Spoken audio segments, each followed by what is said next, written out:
Hi friends, welcome to Kannada moral stories. ಆ ದಿನ ಮನೆಯಲ್ಲಿ ತುಂಬ ಸಂತೋಷದ ವಾತಾವರಣ ತುಂಬಿತ್ತು. ನನ್ನ ಇಬ್ಬರು ತಂಗಿಯರು ಬೇಗ ಬೇಗ ಎಲ್ಲ ಕೆಲಸ ಮಾಡುತ್ತಿದ್ದರು. ನನ್ನ ಮದುವೆಯಲ್ಲಿ ಯಾವುದಾದರೂ ಕೊರತೆ ಎದುರಾಗಬಾರದು ಅಂತ ಅಮ್ಮ ಎಷ್ಟೊಂದು ಚಿಂತೆಯಿಂದ ಪ್ರತಿಯೊಂದು ಕೆಲಸವನ್ನು ತಾವೇ ಖುದ್ದಾಗಿ ಹುಡುಕಿ ಮಾಡುತ್ತಿದ್ದರು. ಅಪ್ಪನ ಪರಿಸ್ಥಿತಿ ಕೂಡ ಅದೇ ರೀತಿ ಇತ್ತು.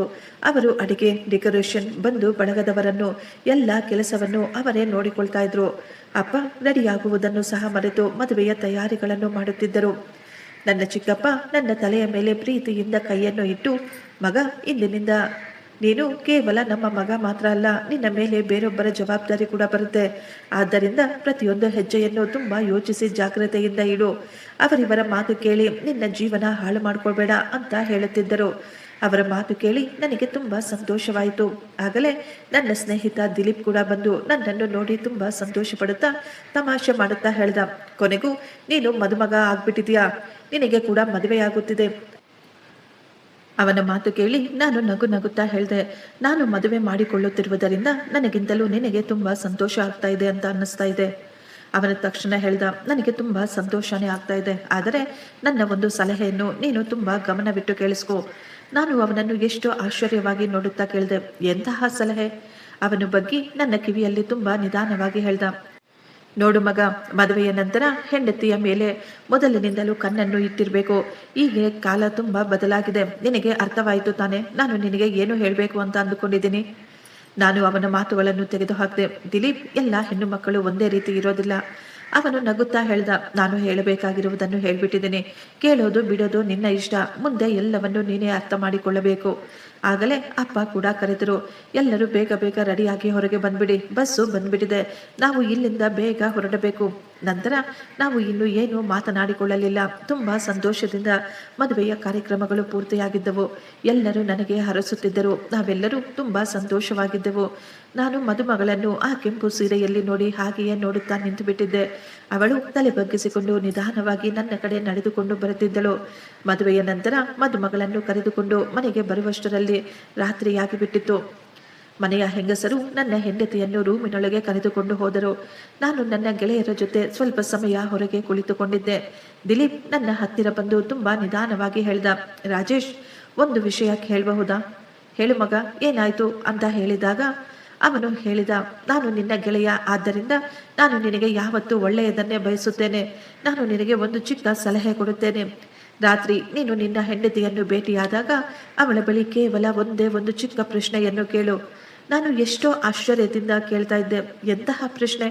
ಅವನು ನಿಧಾನವಾಗಿ ಮುಗುಳ್ನಾಗುತ್ತಾ, ಮದುವೆಗಿಂತ ಮೊದಲು ನೀನು ಯಾರನ್ನಾದರೂ ಇಷ್ಟಪಟ್ಟಿದ್ಯಾ ಇಲ್ವಾ ಅನ್ನುವ ಮಾತನ್ನು ಕೇಳು ಸಾಕು. ನಾನು ಅವನನ್ನೇ ನೋಡುತ್ತಾ, ಇದನ್ನು ಕೂಡ ಯಾರಾದರೂ ಕೇಳ್ತಾರಾ ಅಂತ ಹೇಳಿದಾಗ ಅವನು ತುಂಬ ಗಂಭೀರವಾದ ಸ್ವರದಲ್ಲಿ, ಮಗ, ಜನರ ನಿಜವಾದ ಸ್ವಭಾವವು ಮೊದಲ ರಾತ್ರಿಯೇ ಹೊರಗೆ ಬರೋದು. ನಂತರ ಎಲ್ಲರೂ ಎಲ್ಲವನ್ನೂ ಮುಚ್ಚಿಡಲು ಪ್ರಯತ್ನ ಪಡುತ್ತಾರೆ. ನಾನು ಅವನ ಮಾತನ್ನು ತಮಾಷೆಯಾಗಿ ತೆಗೆದುಕೊಂಡು ನಗುತ್ತಾ ಸುಮ್ಮನಾಗಿ ಬಿಟ್ಟೆ. ಆದರೆ ಅವನ ಮಾತುಗಳು ನನ್ನ ಮನಸ್ಸಿನ ಯಾವುದೋ ಮೂಲೆಯಲ್ಲಿ ಹಾಗೆಯೇ ಕುಳಿತು ಬಿಟ್ಟಿದ್ದವು. ಸ್ವಲ್ಪ ಸಮಯದ ನಂತರ ಚಿಕ್ಕಮ್ಮ ನನ್ನ ಗೆಳೆಯರಿಗೆ ಹೇಳಿದರು, ಈ ದಿನವಾದರೂ ನಿಮ್ಮ ಗೆಳೆಯನನ್ನು ನೆಮ್ಮದಿಯಾಗಿ ಇರಲು ಬಿಡಿ, ನೀವೆಲ್ಲರೂ ಮನೆಗೆ ಹೋಗಿ ಆರಾಮವಾಗಿ ನಿದ್ದೆ ಮಾಡಿ. ಹೊಸ ಮದುಮಗಳು ಯಾವಾಗಿನಿಂದ ತನ್ನ ಗಂಡನಿಗಾಗಿ ಎದುರು ನೋಡುತ್ತಿದ್ದಾಳೆ ಅಂತ ಹೇಳಿದಾಗ ಎಲ್ಲರೂ ಜೋರಾಗಿ ನಗುತ್ತಾ ಅಲ್ಲಿಂದ ಹೊರಟು ಹೋದರು. ನಾನು ಕೂಡ ನಿಧಾನವಾಗಿ ಎದ್ದು ನನ್ನ ರೂಮಿಗೆ ಬಂದೆ. ಬಾಗಿಲಿನ ಬಳಿ ಬಂದಾಗ ನನ್ನ ಹೃದಯ ತುಂಬ ಜೋರಾಗಿ ಹೊಡೆದುಕೊಳ್ತಾ ಇತ್ತು. ರೂಮಿನಲ್ಲಿ ನನ್ನ ಹೆಂಡತಿ ತುಂಬ ಶಾಂತವಾಗಿ ಕುಳಿತುಕೊಂಡಿದ್ಲು. ನಾನು ಒಳಗೆ ಹೋಗಿ ಅವಳ ಪಕ್ಕದಲ್ಲಿ ಕುಳಿತುಕೊಂಡು ನನ್ನ ಗಂಟಲನ್ನು ಸರಿ ಮಾಡಿಕೊಂಡೆ. ರಜನಿ ನಿಧಾನವಾಗಿ ತಲೆ ಎತ್ತಿ ನನ್ನನ್ನೇ ನೋಡಿ ಸಣ್ಣದಾಗಿ ಮುಗುಳ್ನಾಗುತ್ತಿದ್ದಳು. ಮೊದಲು ನಾನೇ ಮಾತನ್ನು ಶುರು ಮಾಡಿದೆ. ರಜನಿ, ಮನೆಯಲ್ಲಿ ನಿನಗೆ ಯಾರೂ ತುಂಬ ತೊಂದರೆ ಕೊಡಲಿಲ್ಲ ತಾನೆ? ನನ್ನ ಮಾತು ಕೇಳಿ ಅವಳು ಸಣ್ಣದಾಗಿ ನಗುತ್ತಾ, ಇಲ್ಲ, ಆ ರೀತಿ ಏನೂ ಇಲ್ಲ, ಇಲ್ಲಿ ಎಲ್ಲರೂ ತುಂಬ ಒಳ್ಳೆಯವರು ಅಂತ ಹೇಳಿದ್ಲು. ಅವಳು ತನ್ನ ಮನೆಯವರು, ತನ್ನ ಗೆಳತಿಯರು, ವಿಧವಾದ ಮಾತುಗಳ ಬಗ್ಗೆ ಮಾತನಾಡುತ್ತಿದ್ದಳು. ನಾನು ಕೂಡ ನನ್ನ ಮನೆಯವರು, ಗೆಳೆಯರ ಬಗ್ಗೆ ಅವಳ ಬಳಿ ಮಾತನಾಡುತ್ತಿದ್ದೆ. ನನಗನ್ನಿಸುತ್ತಿತ್ತು ಅವಳು ತುಂಬ ಅಮಾಯಕಳು, ತುಂಬ ಒಳ್ಳೆಯ ಮನಸ್ಸಿರುವ ಹುಡುಗಿ ಅಂತ. ನಾವು ಮಾತನಾಡುತ್ತಾ ಸಮಯ ಕಳೆದಿದ್ದೇ ಗೊತ್ತಾಗ್ಲಿಲ್ಲ. ಅದೇ ಸಮಯದಲ್ಲಿ ನನ್ನ ತಲೆಯಲ್ಲಿ ನನ್ನ ಗೆಳೆಯನ ಮಾತುಗಳೇ ಓಡ್ತಾ ಇದ್ವು. ನಾನು ಒಂದು ನಿಮಿಷ ಸುಮ್ಮನೆ ಇದ್ದು ನಂತರ ಕೇಳಿದೆ, ರಜನಿ, ನಾನು ನಿನ್ನ ಬಳಿ ಒಂದು ಪ್ರಶ್ನೆಯನ್ನು ಕೇಳಬೇಕಾಗಿತ್ತು. ಅವಳು ನನ್ನನ್ನೇ ನೋಡುತ್ತಾ ನಿಧಾನವಾಗಿ ಹೇಳಿದ್ಲು, ಖಂಡಿತ ಕೇಳಿ. ನಾನು ಅವಳ ಕೈಯನ್ನು ಹಿಡಿದುಕೊಂಡು, ನೀನು ಮದುವೆಗಿಂತ ಮೊದಲು ಯಾರನ್ನಾದರೂ ಇಷ್ಟಪಟ್ಟಿದ್ಯಾ ಅಂತ ಕೇಳಿದೆ. ನನ್ನ ಪ್ರಶ್ನೆ ಕೇಳಿದ ತಕ್ಷಣ ಅವಳ ಮುಖದ ಮೇಲಿದ್ದ ನಗು ಒಂದು ಕ್ಷಣ ಮಾಯವಾಗಿ ಬಿಟ್ಟಿತ್ತು. ಅವಳು ಈಗ ತುಂಬಾ ಶಾಂತವಾಗಿ ತಲೆ ಬಗ್ಗಿಸಿಕೊಂಡು ಕುಳಿತುಕೊಂಡಿದ್ಲು. ಮೊಟ್ಟ ಮೊದಲ ಬಾರಿ ನಾನು ಅವಳ ಮೌನವನ್ನು ಅರ್ಥ ಮಾಡಿಕೊಳ್ಳಲು ಪ್ರಯತ್ನ ಪಡ್ತಾ ಇದ್ದೆ. ನಾನು ಕಾಯ್ತಾ ಇದ್ದೆ ಅವಳು ಈ ಪ್ರಶ್ನೆಗೆ ಉತ್ತರ ಹೇಳಬೇಕು ಅಂತ. ಆದರೆ ರಜನಿ ಮಾತ್ರ ಸೈಲೆಂಟ್ ಆಗಿ ಕುಳಿತುಕೊಂಡಿದ್ಲು. ನನಗೆ ಅರ್ಥವಾಗಲಿಲ್ಲ ಇಷ್ಟಕ್ಕೂ ಇವಳು ಸುಮ್ಮನೆ ಯಾಕೆ ಇದ್ದಾಳೆ ಅಂತ. ಆದರೆ ನಾನು ಅವಳ ಕೈಗಳನ್ನು ನೋಡಿದೆ. ಅವಳ ಕೈ ಬೆರಳುಗಳು ಒಂದಕ್ಕೊಂದು ಸಿಕ್ಕಿ ಹಾಕಿಸಿಕೊಂಡು ಅವಳು ತುಂಬಾ ವಿಚಲಿತವಾಗಿದ್ಲು. ನನಗನ್ನಿಸ್ತಾ ಇತ್ತು ನಾನು ಕೇಳಿದ ಪ್ರಶ್ನೆಯನ್ನು ಅವಳು ಊಹಿಸದೇ ಇದ್ದಿರಬಹುದು. ಆದ್ದರಿಂದಲೇ ಆಕೆ ಇಷ್ಟೊಂದು ಗಾಬರಿ ಪಡುತ್ತಿದ್ದಾಳೆ ಅಂತ. ನಂತರ ನಾನು ಮುಗುಳ್ನಗುತ್ತಾ ಹೇಳಿದೆ, ನೀನು ಈ ಪ್ರಶ್ನೆಗೆ ಉತ್ತರ ಕೊಡಲು ಬಯಸಲಿಲ್ಲ ಅಂದ್ರೆ ಪರವಾಗಿಲ್ಲ ಬಿಡು. ನಾನು ಕೇವಲ ಸುಮ್ಮನೆ ಹಾಗೆ ಕೇಳ್ತಾ ಇದ್ದೆ ಅಷ್ಟೇ. ನನ್ನ ಮಾತು ಕೇಳಿ ಅವಳು ನಿಧಾನವಾಗಿ ತಲೆ ಎತ್ತಿ ನನ್ನನ್ನೇ ನೋಡ್ತಾ ಇದ್ಲು. ಅವಳ ಕಣ್ಣುಗಳಲ್ಲಿ ಗಾಬರಿ ಕಾಣಿಸ್ತಾ ಇತ್ತು.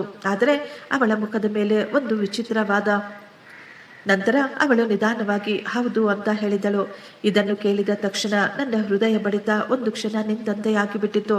ನಂತರ ನನ್ನನ್ನು ನಾನು ಸಂಭಾಳಿಸಿಕೊಳ್ಳುತ್ತಾ, ಏನು ನೀನು ನಿಜವಾಗಿಯೂ ಹೇಳ್ತಾ ಇದೀಯಾ ಅಂತ ಕೇಳಿದೆ. ಯಾಕೆಂದರೆ ನಾನು ಕೂಡ ಊಹಿಸಿರಲಿಲ್ಲ ಅವಳು ಹೌದು ಅಂತ ಹೇಳಬಹುದು ಅಂತ.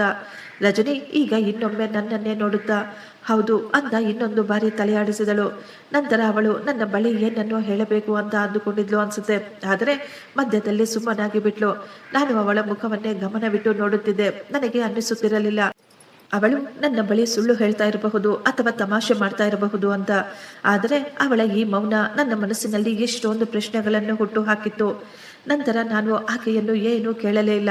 ಮಾತನ್ನು ಬದಲಾಯಿಸಿಬಿಟ್ಟೆ. ಆದರೆ ಈಗ ಆ ಮಾತುಗಳಲ್ಲಿ ಯಾವುದೇ ರೀತಿಯ ಸಂತೋಷವಿರಲಿಲ್ಲ. ಬೆಳಿಗ್ಗೆ ಮನೆ ಹೊರಗೆ ಬರುತ್ತಿದ್ದ ಶಬ್ದಗಳಿಂದ ನಾನು ಎಚ್ಚರವಾಗಿದ್ದೆ. ಮನೆಯಲ್ಲಿ ತುಂಬಾ ಜನ ಸಂಬಂಧಿಕರು ಇದ್ದರು. ಆದ್ದರಿಂದ ಬೆಳಿಗ್ಗೆನಿಂದಲೇ ಎಲ್ಲರೂ ಮಾತನಾಡುವ ಕೆಲಸ ಮಾಡುವ ಶಬ್ದಗಳು ಕೇಳಿಸುತ್ತಿದ್ದವು. ನನ್ನ ತಂಗಿಯರು ತಮ್ಮ ಅತ್ತಿಗೆಯನ್ನು ಬೆಳಿಗ್ಗೆನೆ ಅಡಿಗೆ ಮನೆಗೆ ಕರೆದುಕೊಂಡು ಹೋಗಿದ್ರು. ಅಮ್ಮ ರಜನಿಗೆ ಪ್ರತಿಯೊಂದು ವಿಷಯಗಳನ್ನು ನೀಟಾಗಿ ಹೇಳ್ಕೊಡ್ತಾ ಇದ್ರು. ನಾನು ಫ್ರೆಶ್ ಆಗಿ ಹೊರಗೆ ಬಂದಾಗ ನಾನು ಗಮನಿಸಿದೆ ಅಲ್ಲಿ ಇನ್ನೂ ತಮಾಷೆಯ ಮಾತುಗಳೇ ನಡೆಯುತ್ತಿದ್ದವು. ಎಲ್ಲರೂ ತುಂಬಾ ಸಂತೋಷವಾಗಿದ್ರು. ಆದರೆ ನನ್ನೊಳಗೆ ತುಂಬಾ ಚಿಂತೆ ಇತ್ತು. ಯಾಕೆಂದರೆ ರಜನಿಯ ಆ ಒಂದು ಶಬ್ದ ಈಗಲೂ ನನ್ನ ಮನಸ್ಸಿನಲ್ಲಿ ಕೊರೆಯುತ್ತಿತ್ತು. ನನ್ನ ಮನಸ್ಸಿನಲ್ಲಿ ಅದೇ ಶಬ್ದ ಹೋಗುತ್ತಲೇ ಇರಲಿಲ್ಲ. ತಿಂಡಿ ತಿಂದು ನಾನು ರೂಮಿಗೆ ಬಂದಾಗ ರಜನಿ ತನ್ನ ಬಟ್ಟೆಗಳನ್ನು ಅಲ್ಮಾರಿಯಲ್ಲಿ ಜೋಡಿಸುತ್ತಿದ್ದಳು. ನಾನು ಸ್ವಲ್ಪ ಸಮಯ ಅವಳನ್ನೇ ನೋಡ್ತಾ ಇದ್ದೆ. ನನಗನ್ನಿಸ್ತಾ ಇತ್ತು ಒಂದು ಬಾರಿ ನಾನು ಅವಳನ್ನು ಕೇಳಬೇಕು. ಇಷ್ಟಕ್ಕೂ ಅವಳು ಯಾರ ಬಗ್ಗೆ ಹೇಳ್ತಾ ಇದ್ಲು, ಅವನು ಯಾರು ಅಂತ. ಆದರೆ ನಂತರ ನಾನು ಸುಮ್ಮನಾಗಿ ಬಿಟ್ಟೆ. ರಜನಿ ನನ್ನನ್ನೇ ನೋಡುತ್ತಾ, ನಿಮ್ಗೇನಾದರೂ ಬೇಕಾಗಿತ್ತಾ, ಏನಾದರೂ ಅವಶ್ಯಕತೆ ಇದ್ರೆ ನನ್ನ ಬಳಿ ಹೇಳಿ ಅಂತ ಹೇಳಿದಾಗ ನಾನು ಏನು ಬೇಡ ಅಂತ ತಲೆಯಾಡಿಸಿದೆ.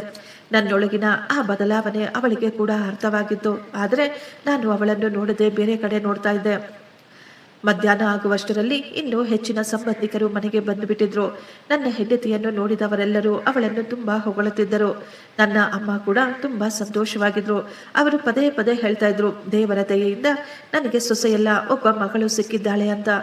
ನಾನು ಕೂಡ ಅವರೆಲ್ಲರ ಮಾತುಗಳನ್ನು ಕೇಳಿಸಿಕೊಳ್ತಾ ಇದ್ದೆ. ಆದರೆ ನನ್ನ ಕಿವಿಯಲ್ಲಿ ಮಾತ್ರ ಅವಳ ಅದೇ ಒಂದು ಶಬ್ದ ಓಡುತ್ತಿತ್ತು. ಹೌದು, ನನ್ನನ್ನು ನಾನು ಸಂಭಾಳಿಸಿಕೊಳ್ಳಲು ತುಂಬ ಪ್ರಯತ್ನ ಪಡ್ತಾ ಇದ್ದೆ. ಅವಳು ನನ್ನ ಬಳಿ ಸತ್ಯವನ್ನು ಹೇಳಿದ್ರೆ ಅದರಲ್ಲಿ ಯಾವುದೇ ತಪ್ಪಿಲ್ಲ. ಅವಳು ಒಳ್ಳೆಯ ಕೆಲಸ ಮಾಡಿದ್ದಾಳೆ. ನನಗೆ ಸತ್ಯ ಹೇಳಿ. ಎಲ್ಲ ಮನುಷ್ಯರ ಜೀವನದಲ್ಲಿ ಯಾವುದೋ ಒಂದು ಸಮಯದಲ್ಲಿ ಅವರಿಗೆ ಯಾರೋ ಒಬ್ಬರು ಖಂಡಿತ ಇಷ್ಟವಾಗೇ ಇರುತ್ತಾರೆ ಅಂತ ನಾನು ಅಂದುಕೊಳ್ತಾ ಇದ್ದೆ. ಆದರೆ ಆಗಲೇ ನನ್ನ ಮನಸ್ಸಿನಲ್ಲಿ ಮತ್ತೆ ಇನ್ನೊಂದು ಹೊಸ ಪ್ರಶ್ನೆ ಹುಟ್ಟುಕೊಂಡಿತ್ತು. ಒಂದು ವೇಳೆ ಆ ರೀತಿ ಏನಾದರೂ ಇದ್ರೆ ಅವಳು ಮದುವೆಗಿಂತ ಮೊದಲೇ ನನಗೆ ಯಾಕೆ ಏನನ್ನೂ ಹೇಳಲಿಲ್ಲ? ಇಷ್ಟಕ್ಕೂ ಆ ವ್ಯಕ್ತಿ ಯಾರಿರಬಹುದು? ಸಾಯಂಕಾಲ ದಿಲೀಪ್ ಮತ್ತೆ ನನ್ನ ಮನೆಗೆ ಬಂದಿದ್ದ. ಆ ಸಮಯದಲ್ಲಿ ನಾವಿಬ್ಬರು ಮಾಡಿ ಮೇಲೆ ಹೋಗಿ ಟೀ ಕುಡಿಯುತ್ತಾ ಕುಳಿತುಕೊಂಡಿದ್ವಿ. ದಿಲೀಪ್ ನಗು ನಗುತ್ತಾ ನೇರವಾಗಿ ನನ್ನ ಬಳಿ ಅದೇ ಮಾತುಗಳನ್ನೇ ಮಾತನಾಡಿದ. ಹೇಳು ಮಗ, ಮೊದಲ ರಾತ್ರಿ ನಿಮ್ಮ ಮಾತುಕತೆಗಳು ಹೇಗಿದ್ವು? ನನಗೆ ಅರ್ಥವಾಗಿ ಬಿಟ್ಟಿದ್ದು ಅವನು ಮುಂದೆ ಏನ್ ಕೇಳ್ತಾನೆ ಅಂತ. ನಾನು ತಕ್ಷಣ ಮಾತುಗಳನ್ನು ಬದಲಾಯಿಸಲು ಪ್ರಯತ್ನ ಪಟ್ಟೆ. ಆದರೆ ನನ್ನ ಮುಖದ ಭಾವನೆಗಳು ಇದನ್ನು ಮುಚ್ಚಿಡಲು ಸಾಧ್ಯವಾಗಲಿಲ್ಲ.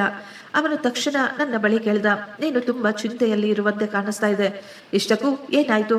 ನಾನು ಸ್ವಲ್ಪ ಸಮಯ ಮೌನವಾಗಿದ್ದೆ. ನಂತರ ನನಗಿಷ್ಟವಿಲ್ಲದಿದ್ದರೂ ಅವನ ಬಳಿ ಅದೇ ಮಾತುಗಳನ್ನು ಹೇಳ್ಬಿಟ್ಟೆ. ದಿಲೀಪ್, ನೀನು ಹೇಳಿದ ಪ್ರಶ್ನೆಯನ್ನು ನಾನು ರಜನಿ ಬಳಿ ಕೇಳಿದೆ. ಅವಳು ಈ ಮಾತಿಗೆ ಹೌದು ಅಂತ ಹೇಳಿದಳು. ನನ್ನ ಮಾತು ಕೇಳಿದ ತಕ್ಷಣ ದಿಲೀಪ್ನ ಮುಖದ ಭಾವನೆಗಳೇ ಬದಲಾಗಿ ಬಿಟ್ಟಿದ್ವು.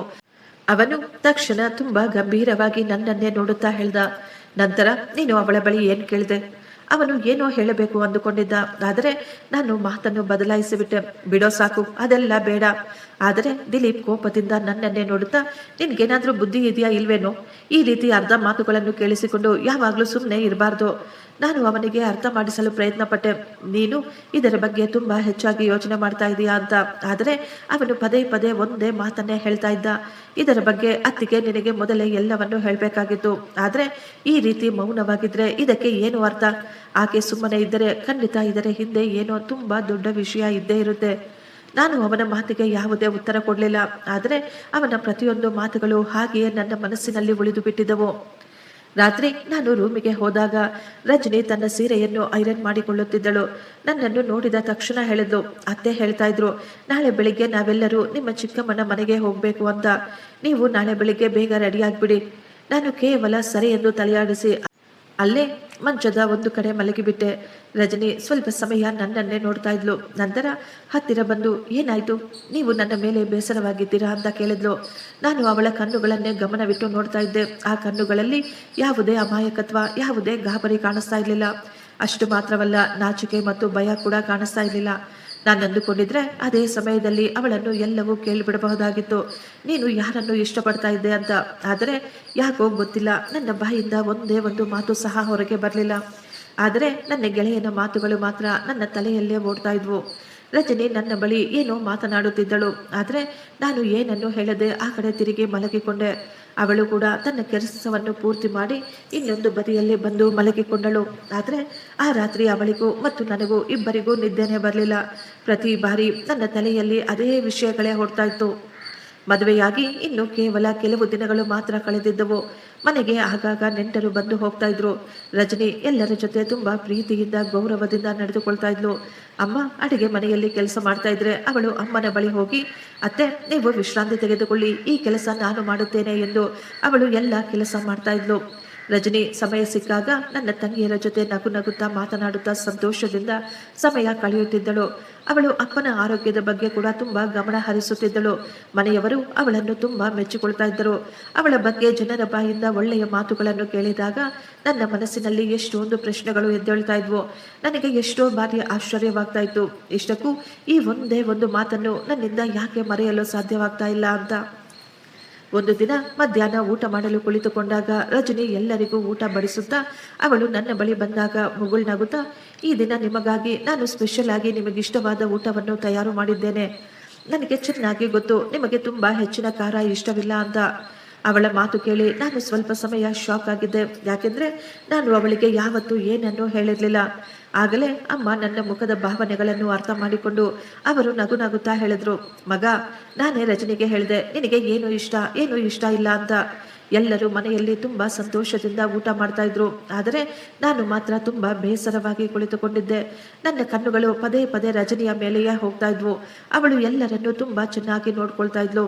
ಆದರೆ ಸಾಯಂಕಾಲ ರಜನಿ ನನ್ನ ರೂಮಿನಲ್ಲಿ ನನ್ನ ಆಫೀಸಿನ ಫೈಲ್ಗಳನ್ನು ಪತ್ರಗಳನ್ನು ಜೋಡಿಸಿ ಇಡಬೇಕಾದ್ರೆ ನಾನು ಅದನ್ನು ನೋಡಿದ ತಕ್ಷಣ ಅವಳನ್ನು ತಡೆದು ಹೇಳಿದೆ, ನನ್ನ ವಸ್ತುಗಳನ್ನು ನನ್ನ ಕೆಲಸವನ್ನು ನೀನು ಮಾಡಬೇಡ, ನನ್ನ ಕೆಲಸವನ್ನು ನಾನೇ ಮಾಡಿಕೊಳ್ಳುತ್ತೇನೆ. ಅವಳು ತುಂಬಾ ದುಃಖದಿಂದ, ಎಲ್ಲ ಕೆಲಸವನ್ನು ನೀವೇ ಮಾಡಿಕೊಂಡರೆ ಇನ್ನು ನನ್ನ ಅವಶ್ಯಕತೆ ಏನಿತ್ತು? ಈ ಮಾತು ಹೇಳಬೇಕಾದ್ರೆ ಅವಳ ಕಣ್ಣುಗಳಲ್ಲಿ ನೀರು ತುಂಬಿತ್ತು. ಆದರೆ ಆ ಸಮಯದಲ್ಲಿ ನನ್ನ ತಲೆಯಲ್ಲಿ ಒಂದೇ ಒಂದು ವಿಷಯ ಓಡ್ತಾ ಇತ್ತು, ಇವಳು ಬೇರೆ ಯಾರನ್ನಾದರೂ ಇಷ್ಟಪಟ್ಟಿದ್ರೆ ನನ್ನ ಜೊತೆ ಇಷ್ಟೊಂದು ಪ್ರೀತಿಯಿಂದ ಯಾಕೆ ನಡೆದುಕೊಳ್ತಾ ಇದ್ದಾಳೆ ಅಂತ. ಎಷ್ಟೋ ಬಾರಿ ನನಗೆ ನಾನು ಅರ್ಥ ಮಾಡಿಕೊಳ್ಳಲು ಪ್ರಯತ್ನ ಪಡ್ತಾ ಇದ್ದೆ, ಇಂತಹ ತಲೆ ಬುಡ ಇಲ್ಲದ ಮಾತುಗಳನ್ನು ತಲೆಯಿಂದ ತೆಗೆದು ಹಾಕುವಂತ. ಆದರೆ ನನ್ನ ಮನಸ್ಸು ಮಾತ್ರ ನನ್ನ ಮಾತುಗಳನ್ನು ಕೇಳಿಸಿಕೊಳ್ಳಲು ಸಿದ್ಧ ಇರಲಿಲ್ಲ.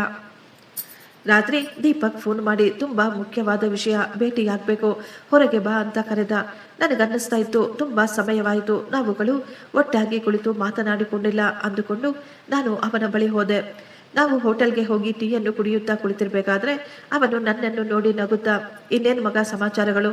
ಅತ್ತಿಗೆ ನಿನ್ನನ್ನು ಅವರ ವಶ ಮಾಡಿಕೊಂಡು ಬಿಟ್ಟಿದ್ದಾರಾ, ಅಥವಾ ನೀನು ಇನ್ನೂ ಮೊದಲಿನಂತೆ ಸ್ವತಂತ್ರವಾಗಿ ತಿರುಗಾಡುವ ಗಂಡಸಾಗಿದೆಯಾ ಅಂತ ಕೇಳ್ತಾ ಇದ್ದ. ನಾನು ಮುಗುಳ್ನಗುತ್ತಾ, ಇಲ್ಲ, ಅವಳು ತುಂಬಾ ಒಳ್ಳೆಯವಳು, ಮನೆಯಲ್ಲಿ ಎಲ್ಲರೂ ಅವಳನ್ನು ತುಂಬಾ ಮೆಚ್ಚಿಕೊಳ್ಳುತ್ತಿದ್ದಾರೆ.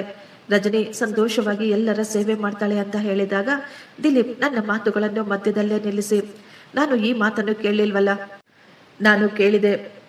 ಮೊದಲನೆಯ ರಾತ್ರಿ ಕೇಳಿದಂತಹ ಪ್ರಶ್ನೆ ಅಲ್ಲಿಗೆ ನಿಂತು ಹೋಗಿದೆಯಾ ಅಥವಾ ಅದಕ್ಕೆ ಉತ್ತರ ಕೂಡ ಸಿಕ್ತಾ ಅಂತ. ನಾನು ಅವನಿಗೆ ಏನನ್ನೂ ಹೇಳಲಿಲ್ಲ. ನಾನು ತಕ್ಷಣ ಹೇಳಿದೆ, ಇದರ ಬಗ್ಗೆ ಹೆಚ್ಚಾಗಿ ಮಾತನಾಡಲು ನನಗಿಷ್ಟ ಇಲ್ಲ. ಆಗ ದೀಪಕ್ ಕೋಪವಾಗಿ ಹೇಳ್ತಾ ಇದ್ದ, ನೀನು ತುಂಬಾ ವಿಚಿತ್ರ ಕಣೋ. ಒಬ್ಬ ಹುಡುಗಿ ಮದುವೆಯಾದ ಮೊದಲ ರಾತ್ರಿಯಲ್ಲೇ ನಾನು ಬೇರೆ ಯಾರನ್ನೋ ಇಷ್ಟಪಡುತ್ತಿದ್ದೆ ಎಂದು ಒಪ್ಪಿಕೊಂಡ ನಂತರ ಅದನ್ನು ಪೂರ್ತಿಯಾಗಿ ಹೇಳಿಕೊಳ್ಳುವುದಿಲ್ಲ ಅಂದ್ರೆ ಹೇಗೆ? ನಾನು ತಕ್ಷಣ ಹೇಳಿದೆ, ಅವಳಿಗೆ ಅದರ ಬಗ್ಗೆ ಮಾತನಾಡಲು ಅವಕಾಶ ಸಿಗ್ತಾ ಇಲ್ವೇನೋ, ಅಥವಾ ಅವಳು ನೋಡುತ್ತಿರಬಹುದು ನಾನು ಕೂಡ ಇದರ ಬಗ್ಗೆ ಏನು ಮಾತನಾಡಲು ಇಷ್ಟಪಡ್ತಾ ಇಲ್ಲ ಅಂತ. ಅದಕ್ಕೆ ಆಕೆ ಸುಮ್ಮನಾಗಿರಬಹುದು. ಅವನು ನನ್ನ ಭುಜದ ಮೇಲೆ ಕೈಯನ್ನು ಇಟ್ಟು ಹೇಳ್ದ, ರಾಜೇಶ್, ನೀನು ತುಂಬಾ ಅಮಾಯಕ. ನಿನಗನ್ನಿಸ್ತಾ ಇದೆಯಾ ಅತ್ತಿಗೆಗೆ ಅವಕಾಶ ಸಿಗುತ್ತಿಲ್ಲ ಅಂತ, ಅದಕ್ಕಾಗಿ ಆಕೆ ನಿನಗೆ ಏನು ಹೇಳ್ತಾ ಇಲ್ಲ ಅಂತ ಅಂದುಕೊಂಡಿದ್ಯಾ? ಅರೇ ಮುಟ್ಟಾಳ, ಇಂತಹ ಮಾತುಗಳನ್ನು ಬೇಕಂತಲೇ ಉದ್ದೇಶಪೂರ್ವಕವಾಗಿ ಮುಚ್ಚಿಡುತ್ತಾರೆ. ನಾನು ಅವನ ಮಾತು ಕೇಳಿ ಸುಮ್ಮನಾಗಿ ಬಿಟ್ಟೆ. ಆದರೆ ಮನೆಗೆ ವಾಪಸ್ ಬಂದಾಗ ಅವನ ಪ್ರತಿಯೊಂದು ಮಾತುಗಳು ನನ್ನ ತಲೆಯಲ್ಲೇ ಓಡುತ್ತಿದ್ದವು. ಮನೆಗೆ ಬಂದಾಗ ನಾನು ನೋಡಿದೆ, ಡ್ರಾಯಿಂಗ್ ರೂಮಿನಲ್ಲಿ ರಜನಿ ನನ್ನ ತಂಗಿಯರ ಜೊತೆ ಕುಳಿತುಕೊಂಡು ಟಿವಿ ನೋಡ್ತಾ ಇದ್ಲು. ಅವರೆಲ್ಲರೂ ತುಂಬಾ ಸಂತೋಷವಾಗಿ ನಗು ನಗುತ್ತಾ ಮಾತನಾಡುತ್ತಿದ್ದರು. ನನ್ನನ್ನು ನೋಡಿದ ತಕ್ಷಣ ರಜನಿ ಎದ್ದು ಬಂದು ಹೇಳಿದ್ಲು, ನೀವು ಬಂದ್ಬಿಟ್ರಾ? ನಾನು ನಿಮಗಾಗಿ ಟೀ ಮಾಡ್ಲಾ? ನಾನು ತಕ್ಷಣ, ಬೇಡ, ನನಗೆ ಬೇಕಾಗಿದ್ರೆ ನಾನೇ ಮಾಡ್ಕೊಳ್ತೀನಿ ಅಂತ ಹೇಳಿದೆ. ಈ ಮಾತು ಕೇಳಿದ ತಕ್ಷಣ ಅವಳು ತಲೆ ಬಗ್ಗಿಸಿಕೊಂಡು ತುಂಬಾ ನಿಧಾನವಾಗಿ, ಏನಾಯ್ತು ನಿಮಗೆ? ನಾನು ಏನಾದರೂ ತಪ್ಪನ್ನು ಮಾಡಿದ್ದೇನೆಯೇ? ನೀವು ಯಾಕೆ ಇಷ್ಟೊಂದು ಬದಲಾಗಿ ಬಿಡ್ತಾ ಇದ್ದೀರಾ ಅಂತ ಕೇಳಿದ್ಲು. ನಾನು ಅವಳ ಕಣ್ಣುಗಳಲ್ಲಿ ನೋಡ್ತಾ ಇದ್ದೆ. ಮೊದಲ ಬಾರಿ ಅವಳು ತುಂಬಾ ದುಃಖದಿಂದ ನನ್ನನ್ನು ಕೇಳ್ತಾ ಇದ್ಲು. ಅವಳ ಮುಖದ ಮೇಲೆ ಚಿಂತೆ ಎದ್ದು ಕಾಣಿಸ್ತಾ ಇತ್ತು. ನಾನು ಅಂದುಕೊಳ್ತಾ ಇದ್ದೆ, ಈ ಕ್ಷಣವೇ ಅವಳನ್ನು ಎಲ್ಲ ಕೇಳ್ಬಿಡೋಣ ಅಂತ. ಆದರೆ ನನ್ನ ಬಾಯಿಂದ ಒಂದೇ ಒಂದು ಮಾತು ಕೂಡ ಹೊರಗೆ ಬರಲಿಲ್ಲ. ನೀನು ತುಂಬಾ ಹೆಚ್ಚಾಗಿ ಯೋಚನೆ ಮಾಡ್ತಾ ಇದೀಯಾ ಅಂತ ಹೇಳಿ ನಾನು ನನ್ನ ರೂಮಿಗೆ ಹೊರಟು ಹೋದೆ. ರಾತ್ರಿಯೆಲ್ಲ ನನಗೆ ನಿದ್ದೆನೇ ಬರ್ತಾ ಇರಲಿಲ್ಲ. ಮಧ್ಯರಾತ್ರಿ ರಜನಿ ನನ್ನನ್ನು ಕರೆದಾಗ ನಾನು ಅವಳನ್ನು ಗಮನಿಸಿದೆ. ಬಹುಶಃ ಅವಳು ಕೂಡ ನಿದ್ದೆ ಮಾಡಿಲ್ಲ ಅನ್ಸುತ್ತೆ. ಅವಳು ನಿಧಾನವಾಗಿ ಕೇಳಿದ್ಲು, ನಾನು ನಿಮ್ಮ ಬಳಿ ಒಂದು ಮಾತನ್ನು ಕೇಳಬೇಕು. ನೋಡಿ, ನನ್ನಿಂದ ಏನಾದರೂ ತಪ್ಪು ನಡೆದಿದ್ರೆ ಆ ತಪ್ಪು ಏನು ಅಂತ ನನಗೆ ಗೊತ್ತಿಲ್ಲದೆ ಇದ್ರೆ ನೀವು ಖುದ್ದಾಗಿ ನನಗೆ ಆ ವಿಷಯವನ್ನು ಹೇಳಬೇಕಲ್ವಾ? ನೀವೇ ಹೇಳಿಲ್ಲ ಅಂದ್ರೆ ನನಗೆ ಹೇಗೆ ಅರ್ಥವಾಗಬೇಕು? ಈ ರೀತಿ ಸುಮ್ಮನೆ ಇದ್ರೆ ಹೇಗೆ ಹೇಳಿ? ಅವಳ ಈ ಒಂದು ಪ್ರಶ್ನೆ ನನ್ನ ಹೃದಯಕ್ಕೆ ಮುಟ್ಟಿತ್ತು. ನಾನು ಸ್ವಲ್ಪ ಸಮಯ ಅವಳನ್ನೇ ನೋಡುತ್ತಾ, ನಂತರ, ರಾತ್ರಿ ತುಂಬಾ ಆಯ್ತು, ನೀನು ಸೈಲೆಂಟ್ ಆಗಿ ಮಲಗು. ಬೆಳಿಗ್ಗೆ ಬೇಗ ಎದ್ದು ನೀನು ಮನೆಯ ಕೆಲಸಗಳನ್ನು ಸಹ ಮಾಡಬೇಕಲ್ವಾ? ನೀನು ಏನನ್ನು ಯೋಚಿಸದೆ ನೆಮ್ಮದಿಯಾಗಿ ಮಲಗು ಅಂತ ಹೇಳಿದೆ. ಈ ಮಾತುಗಳಿಂದ ಅವಳಿಗೆ ಸಮಾಧಾನ ಅನ್ನಿಸಿರಲಿಲ್ಲ. ಆದರೂ ಅವಳು ನನ್ನ ಬಳಿ ಇನ್ನು ಏನೂ ಕೇಳಲೇ ಇಲ್ಲ. ಮಾರನೆಯ ದಿನ ಬೆಳಿಗ್ಗೆ ನಾನು ಆಫೀಸ್ಗೆ ಹೋಗಲು ರೆಡಿ ಆಗ್ತಾ ಇರಬೇಕಾದ್ರೆ ರಜನಿ ನನ್ನ ಕೈಗೆ ಲಂಚನ್ನು ಕೊಡುತ್ತಾ ಮುಗುಳ್ನಾಗುತ್ತಾ ಹೇಳಿದ್ಲು, ಸಮಯಕ್ಕೆ ಸರಿಯಾಗಿ ಊಟ ಮಾಡಿ. ನಾನು ಬಾಕ್ಸ್ ಅನ್ನು ಅವಳ ಕೈಯಿಂದ ತೆಗೆದುಕೊಂಡೆ. ಆದರೆ ಇದ್ದಕ್ಕಿದ್ದ ಹಾಗೆ ನನ್ನ ಕಣ್ಣುಗಳಿಗೆ ಅವಳ ಮೊಬೈಲ್ ಕಾಣಿಸ್ತಾ ಇತ್ತು. ಟೇಬಲ್ ಮೇಲೆ ಇಟ್ಟಿದ್ದ ಅವಳ ಮೊಬೈಲ್ಗೆ ಯಾವುದೋ ಮೆಸೇಜ್ ಬಂದ ಹಾಗೆ ನೋಟಿಫಿಕೇಶನ್ಸ್ ಬರ್ತಾ ಇತ್ತು. ರಜನಿ ತಕ್ಷಣ ತನ್ನ ಮೊಬೈಲ್ ಅನ್ನು ತೆಗೆದುಕೊಂಡು ತನ್ನ ಸೆರಗಿನಲ್ಲಿ ಬಚ್ಚಿಟ್ಟುಕೊಂಡಳು. ಇದೆಲ್ಲವೂ ಕೇವಲ ಕೆಲವೇ ಸೆಕೆಂಡುಗಳಲ್ಲಿ ನಡೆದು ಹೋಗಿತ್ತು. ಆದರೆ ನನ್ನ ಮನಸ್ಸಿನಲ್ಲಿ ಮಾತ್ರ ಆತಂಕ ಭಾವನೆ ಮೂಡಿತ್ತು. ನಾನು ಅವಳನ್ನು ಏನು ಹೇಳದೆ ಸೈಲೆಂಟ್ ಆಗಿ ಮನೆಯಿಂದ ಹೊರಗೆ ಬಂದ್ಬಿಟ್ಟೆ. ಆದರೆ ದಾರಿಯುದ್ದಕ್ಕೂ ನನ್ನ ತಲೆಯಲ್ಲಿ ಓಡ್ತಾ ಇತ್ತು, ಇಷ್ಟಕ್ಕೂ ಆ ಮೆಸೇಜ್ ಮಾಡಿದ್ದು ಯಾರು? ಅವಳು ಯಾಕೆ ಅಷ್ಟೊಂದು ಗಾಬರಿಯಾಗಿ ಮೊಬೈಲ್ ಅನ್ನು ಬಚ್ಚಿಟ್ಟುಕೊಂಡಳು? ಅವಳು ನನ್ನ ಬಳಿ ಏನಾದರೂ ಮುಚ್ಚಿಡ್ತಾ ಇದ್ದಾಳ ಅಂತ ನಾನು ಯೋಚಿಸುತ್ತಿದ್ದೆ. ಆಫೀಸಿಗೆ ಹೋದ ನಂತರ ಕೂಡ ನನಗೆ ಕೆಲಸದ ಮೇಲೆ ಮನಸ್ಸೇ ಇರಲಿಲ್ಲ. ಟೇಬಲ್ ಮೇಲೆ ಎಷ್ಟೊಂದು ಫೈಲ್ಗಳನ್ನು ಇಡಲಾಗಿತ್ತು. ಕೆಲಸ ತುಂಬಾ ಜಾಸ್ತಿ ಇತ್ತು. ಆದರೆ ನನ್ನ ಗಮನ ಮಾತ್ರ ಪದೇ ಪದೇ ಆ ಮೊಬೈಲ್ ಮೇಲೆಯೇ ಹೋಗ್ತಾ ಇತ್ತು. ನನ್ನ ಮನಸ್ಸು ಹೇಳ್ತಾ ಇತ್ತು, ನೀನು ಇಲ್ಲ ಸಲ್ಲದ್ದನ್ನು ತುಂಬಾ ಹೆಚ್ಚಾಗಿ ಯೋಚನೆ ಮಾಡ್ತಾ ಇದೀಯಾ ಅಂತ. ಆದರೆ ಅದೇ ಸಮಯದಲ್ಲಿ ನನ್ನ ಕಣ್ಣುಗಳ ಮುಂದೆ ಆ ದೃಶ್ಯ ಕಾಣಿಸುತ್ತಿತ್ತು. ನನಗೆ ನಾನು ಸಮಾಧಾನ ಮಾಡಿಕೊಳ್ಳಲು ತುಂಬಾ ಪ್ರಯತ್ನ ಪಡ್ತಾ ಇದ್ದೆ. ಎಲ್ಲರಿಗೂ ಅವರವರ ವೈಯಕ್ತಿಕ ಜೀವನ ಅಂತ ಇದ್ದೇ ಇರುತ್ತೆ. ಆದರೆ ಮುಂದಿನ ಕ್ಷಣವೇ ನನ್ನ ಗೆಳೆಯನ ಆ ಮಾತುಗಳು ನೆನಪಿಗೆ ಬಂದಾಗ, ಕೆಲವರು ಸತ್ಯವನ್ನು ಮುಚ್ಚಿಡಲು ತುಂಬಾ ಬುದ್ಧಿವಂತರಾಗಿರುತ್ತಾರೆ. ನನ್ನ ಧೈರ್ಯವೆಲ್ಲ ಹೊರಟು ಹೋಗ್ತಾ ಇತ್ತು. ಸಾಯಂಕಾಲ ನಾನು ಮನೆಗೆ ಬಂದಾಗ ಪ್ರತಿ ದಿನದ ಹಾಗೆಯೇ ಈ ದಿನ ಕೂಡ ಮನೆಯಲ್ಲಿ ಎಷ್ಟೊಂದು ಸಂತೋಷದ ವಾತಾವರಣವಿತ್ತು. ಅಪ್ಪ ಮತ್ತು ಅಮ್ಮ ಹಾಲಿನಲ್ಲಿ ಕುಳಿತು ಟಿವಿ ನೋಡ್ತಾ ಇದ್ರೆ ನನ್ನ ತಂಗಿಯರು ಮೊಬೈಲ್ ಅನ್ನು ನೋಡುತ್ತಾ ನಗು ನಗುತ್ತಾ ಮಾತನಾಡಿಕೊಳ್ತಾ ಇದ್ರು. ರಜನಿ ಅಡಿಗೆ ಮನೆಯಿಂದ ಟೀ ಅನ್ನು ತೆಗೆದುಕೊಂಡು ಬರ್ತಾ ಇದ್ಲು. ನನ್ನನ್ನು ನೋಡಿದ ತಕ್ಷಣ ರಜನಿ ತುಂಬಾ ಸಂತೋಷವಾಗಿ, ನಾನು ನಿಮಗಾಗಿ ನಿಮಗಿಷ್ಟವಾದ ಬೋಂಡಾಗಳನ್ನು ರೆಡಿ ಮಾಡಿದ್ದೇನೆ, ಬಿಸಿ ಬಿಸಿ ಇದೆ, ನೀವು ಬೇಗ ಕೈಕಾಲು ತೊಳೆದುಕೊಂಡು ಬನ್ನಿ, ಆರಾಮವಾಗಿ ಕುಳಿತು ಬಿಸಿ ಟೀ ಜೊತೆಗೆ ಬೋಂಡಾ ತಿನ್ನಬಹುದು ಅಂತ ಹೇಳ್ತಾ ಇದ್ಲು. ನಾನು ಅವಳನ್ನೇ ನೋಡ್ತಾ ಇದ್ದೆ. ರಜನಿ ತುಂಬಾ ನಾರ್ಮಲ್ ಆಗಿದ್ಲು. ಅವಳಿಗೆ ಯಾವುದೇ ವಿಷಯದ ಬಗ್ಗೆ ಸ್ವಲ್ಪ ಕೂಡ ಚಿಂತೆ ಇರಲಿಲ್ಲ. ನಾನು ಕೂಡ ಸಾಮಾನ್ಯವಾಗಿರಲು ಪ್ರಯತ್ನ ಪಡ್ತಾ ಇದ್ದೆ. ಆದರೆ ನನ್ನ ಒಳಗಿನ ಆತಂಕ ಕಡಿಮೆಯಾಗುವ ಬದಲು ಇನ್ನೂ ಹೆಚ್ಚಾಗ್ತಾ ಇತ್ತು. ಟೀ ಕುಡಿಯಬೇಕಾದ್ರೆ ಅಮ್ಮ ಹೇಳ್ತಾ ಇದ್ರು, ನಾಳೆ ನೀವಿಬ್ಬರು ನಿಮ್ಮ ಆಂಟಿಯ ಮನೆಗೆ ಹೋಗಿ ಬನ್ನಿ. ರಜನಿ ತಕ್ಷಣ ನಗುತ್ತಾ ಆಯ್ತು ಅತ್ತೆ ಅಂತ ಹೇಳಿ ನಂತರ ನನ್ನನ್ನೇ ನೋಡ್ತಾ ಇದ್ಲು. ನಾನು ಏನು ಹೇಳ್ತೀನಿ ಅಂತ ನಾನು ಕೂಡ ಸರಿ ಎಂದು ತಲೆಯಾಡಿಸಿದೆ ಅಷ್ಟೆ. ನಾವಿಬ್ಬರು ಅಲ್ಲಿಗೆ ಹೋದಾಗ ಮೊದಲೇ ಅಲ್ಲಿ ತುಂಬಾ ಜನ ಸೇರಿದ್ದರು. ಅವರೆಲ್ಲ ರಜನಿಯನ್ನು ನೋಡಲು ಬಂದಿದ್ರು. ಅವರೆಲ್ಲರೂ ಅವಳ ಸೌಂದರ್ಯವನ್ನು ನೋಡಿ ಎಷ್ಟೊಂದು ಹೊಗಳುತ್ತಿದ್ದರು. ರಜನಿ ಕೂಡ ಎಲ್ಲರ ಜೊತೆ ತುಂಬಾ ಸಂತೋಷವಾಗಿ ಮಾತನಾಡುತ್ತಾ ತುಂಬಾ ಗೌರವದಿಂದ ಎಲ್ಲರ ಪ್ರಶ್ನೆಗಳಿಗೆ ಉತ್ತರಿಸುತ್ತಿದ್ದಳು. ಅಜ್ಜಿ ಪ್ರೀತಿಯಿಂದ ನನ್ನ ತಲೆಯ ಮೇಲೆ ಕೈಯನ್ನು ಇಟ್ಟು ಹೇಳ್ತಾ ಇದ್ರು, ಮಗ ನೀನು ತುಂಬಾ ಅದೃಷ್ಟವಂತ, ನಿನಗೆ ಎಷ್ಟೊಂದು ಒಳ್ಳೆಯ ಹೆಂಡತಿ ಸಿಕ್ಕಿದ್ದಾಳೆ ಅಂತ ಹೇಳಿದಾಗ ಅವರ ಮಾತು ಕೇಳಿ ನಾನು ಅವಳ ಮುಖವನ್ನೇ ನೋಡ್ತಾ ಇದ್ದೆ. ನನಗೆ ಅರ್ಥವಾಗ್ಲಿಲ್ಲ, ನಾನು ಸಂತೋಷ ಪಡಬೇಕಾ ಅಥವಾ ದುಃಖ ಪಡಬೇಕಾ ಅಂತ. ಮನೆಗೆ ಬರಬೇಕಾದ್ರೆ ತುಂಬಾ ಸಮಯ ನಾವು ಮೌನವಾಗಿದ್ದೆವು. ದಾರಿ ಮಧ್ಯೆ ರಜನಿ ಕೇಳಿದ್ಲು, ಈ ದಿನ ನೀವು ತುಂಬಾ ಮೌನವಾಗಿದ್ದೀರಲ್ಲ, ಯಾಕೆ, ಏನಾಯ್ತು? ನಾನು ಸ್ವಲ್ಪ ಸಮಯ ಅವಳ ಮುಖವನ್ನೇ ನೋಡುತ್ತಾ ಏನೂ ಇಲ್ಲ ಅಂತ ಹೇಳಿದಾಗ ಅವಳು ತಕ್ಷಣ ನೀವು ಸುಳ್ಳನ್ನು ಹೇಳಬೇಕಾದ್ರೆ ನಿಮ್ಮ ಮುಖದ ಭಾವನೆಗಳು ಬದಲಾಗಿ ಬಿಡುತ್ತವೆ ಅಂತ ಹೇಳಿದ್ಲು. ಅವಳ ಈ ಮಾತು ಕೇಳಿ ನಾನು ಒಂದು ಕ್ಷಣ ಬೆಚ್ಚಿ ಬಿದ್ದೆ. ನಾನು ಮುಗುಳ್ನಾಗುತ್ತಾ ಹೇಳಿದೆ, ನೀವು ಕೆಲವೇ ದಿನಗಳಲ್ಲಿ ನನ್ನನ್ನು ತುಂಬಾ ಚೆನ್ನಾಗಿ ಅರ್ಥ ಮಾಡಿಕೊಂಡಿದ್ದೀಯಾ? ರಜನಿ ನಿಧಾನವಾಗಿ ಹೇಳಿದ್ಲು, ಯಾರನ್ನಾದರೂ ಮನಸ್ಸಿನಿಂದ ನಮ್ಮವರು ಅಂತ ಸ್ವೀಕರಿಸಿದರೆ ಅವರನ್ನು ಅರ್ಥ ಮಾಡಿಕೊಳ್ಳಲು ತುಂಬಾ ಸಮಯ ಹಿಡಿಸುವುದಿಲ್ಲ. ಅವಳ ಈ ಮಾತು ನನ್ನ ಹೃದಯವನ್ನು ತಟ್ಟಿತ್ತು. ಆದರೂ ನಾನು ಮಾತ್ರ ಮೌನವಾಗಿದ್ದೆ. ರಾತ್ರಿ ಊಟವಾದ ನಂತರ ನಾನು ಮನೆಯ ಮುಂದೆ ವಾಕಿಂಗ್ ಮಾಡಬೇಕಾದ್ರೆ ಆಗಲೇ ದೀಪಕ್ ನನಗೆ ಫೋನ್ ಮಾಡಿ ಮುಖ್ಯವಾದ ವಿಷಯ ಮಾತನಾಡಲು ಹೊರಗೆ ಕರೆದ. ಏನಾದರೂ ಎಮರ್ಜೆನ್ಸಿ ಇರಬಹುದು ಅಂತ ನಾನು ಅವನನ್ನು ಭೇಟಿಯಾಗಲು ಬೇಗ ಹೋದೆ. ನನ್ನನ್ನು ನೋಡಿದ ತಕ್ಷಣ ಅವನು ಕೇಳ್ದ, ಏನಾಯ್ತು ಮಗ, ನಿನಗೆ ಗೊತ್ತಾಯ್ತಾ? ಇಲ್ಲ ಅಂತ ಹೇಳಿದಾಗ ಅವನು ತಕ್ಷಣ ಹೇಳ್ದ, ಅವಳ ಮೊಬೈಲನ್ನು ಯಾವತ್ತಾದರೂ ತೆಗೆದುಕೊಂಡು ಚೆಕ್ ಮಾಡಿದೀಯಾ? ಇಲ್ಲ, ಇಂತಹ ವಿಚಿತ್ರ ಕೆಲಸ ಮಾಡಲು ನನ್ನ ಮನಸ್ಸು ಒಪ್ಪಿಕೊಳ್ಳೋದಿಲ್ಲ ಅಂತ ಹೇಳಿದಾಗ ಅವನು ನಗುತ್ತಾ ಹೇಳ್ದ, ಇದೆಲ್ಲವೂ ಸಿನಿಮಾ ಸೀರಿಯಲ್ಗಳಲ್ಲಿ ಆಡುವಂತಹ ನಾಟಕಗಳು, ನಿಜ ಜೀವನದಲ್ಲಿ ಆ ರೀತಿ ಏನೂ ನಡೆಯೋದಿಲ್ಲ. ನಾನು ಸ್ವಲ್ಪ ಬೇಸರ ಮಾಡಿಕೊಂಡು ಹೇಳಿದೆ, ನೋಡು ನಾನು ಯಾರ ಮೇಲೆಯೂ ಆ ರೀತಿ ಕಣ್ಣಿಡಲು ಸಾಧ್ಯವಿಲ್ಲ. ಅವನು ತಕ್ಷಣ ತುಂಬಾ ಕೋಪವಾಗಿ, ನಾನು ನಿನಗೆ ಯಾರ ಮೇಲೆಯೋ ಕಣ್ಣಿಡು ಅಂತ ಹೇಳ್ತಾ ಇಲ್ಲ, ನಾನು ಅಂದುಕೊಳ್ತಾ ಇದ್ದೆ ನೀನು ನಿನ್ನ ಮನೆ ಮತ್ತು ನಿನ್ನ ಸಂಸಾರವನ್ನು ಕಾಪಾಡಿಕೊಳ್ಳಬೇಕು ಅಂತ. ಎಲ್ಲವೂ ಸರಿ ಇದ್ರೆ ನಿನ್ನ ಹೆಂಡತಿ ಒಳ್ಳೆಯವಳಾದ್ರೆ ಅವಳ ಮೊಬೈಲ್ ನೋಡುವುದರಲ್ಲಿ ತಪ್ಪೇನಿದೆ? ನಾನು ಅವನ ಈ ಮಾತಿಗೆ ಏನೂ ಉತ್ತರ ಕೊಡಲಿಲ್ಲ. ಆದರೆ ನಾನು ಯೋಚಿಸ್ತಾ ಇದ್ದೆ, ನಾನು ಒಂದೇ ಒಂದು ಬಾರಿ ರಜನಿಯ ಮೊಬೈಲನ್ನು ಚೆಕ್ ಮಾಡಿದ್ರೆ ಬಹುಶಃ ನನ್ನ ಒಳಗೆ ಎಲ್ಲ ಪ್ರಶ್ನೆಗಳಿಗೂ ಅಲ್ಲಿ ಮುಗಿದು ಹೋಗಬಹುದು ಅಂತ. ಮನೆಗೆ ಹೋದಾಗ ರಜನಿ ನನಗಾಗಿ ಕಾಯುತ್ತಾ ಕುಳಿತಿದ್ಲು.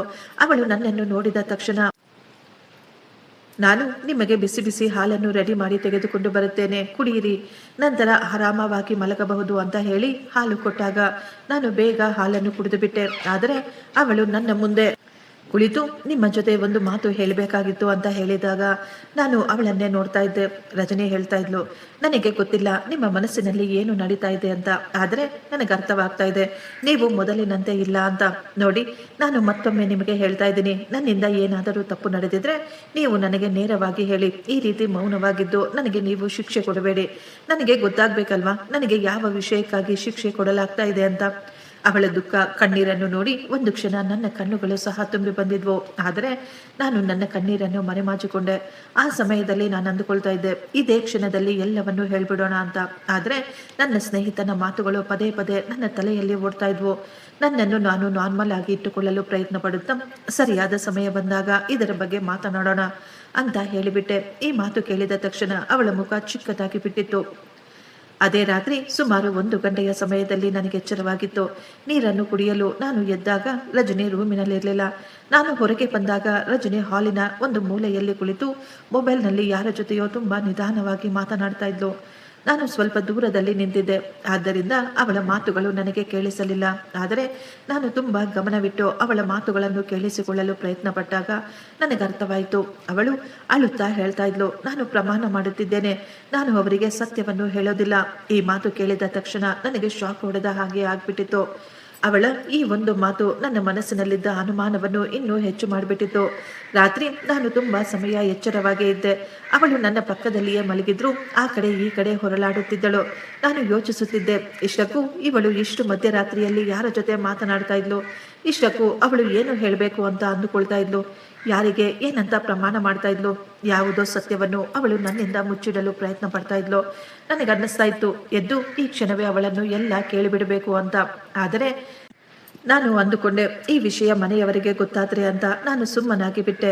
ಬಹುಶಃ ನಾನು ಅವಳ ಬಾಯಿಂದ ಎಲ್ಲ ಸತ್ಯ ಕೇಳಬೇಕು ಅಂತ ಅಂದುಕೊಂಡಿದ್ದೆ ಅನ್ಸುತ್ತೆ. ಮಾರನೆಯ ದಿನ ಬೆಳಿಗ್ಗೆ ಅವಳು ಮೊದಲೇ ಎದ್ದು ಎಲ್ಲ ಕೆಲಸ ಮಾಡುತ್ತಿದ್ದಳು. ಅಮ್ಮ ರಜನಿಯನ್ನು ನೋಡಿ ತುಂಬಾ ಸಂತೋಷ ಪಡ್ತಾ ಇದ್ರು. ರಜನಿ ನನ್ನನ್ನು ನೋಡಿದ ತಕ್ಷಣ ಮುಗುಳ್ನಗುತ್ತಾ, ನೀವು ರೆಡಿಯಾಗಿ ಬಂದ್ಬಿಟ್ರಾ? 2 ನಿಮಿಷ, ನಾನು ನಿಮಗಾಗಿ ಬೇಗ ತಿಂಡಿಯನ್ನು ರೆಡಿ ಮಾಡುತ್ತೇನೆ ಅಂತ ಹೇಳಿದಳು.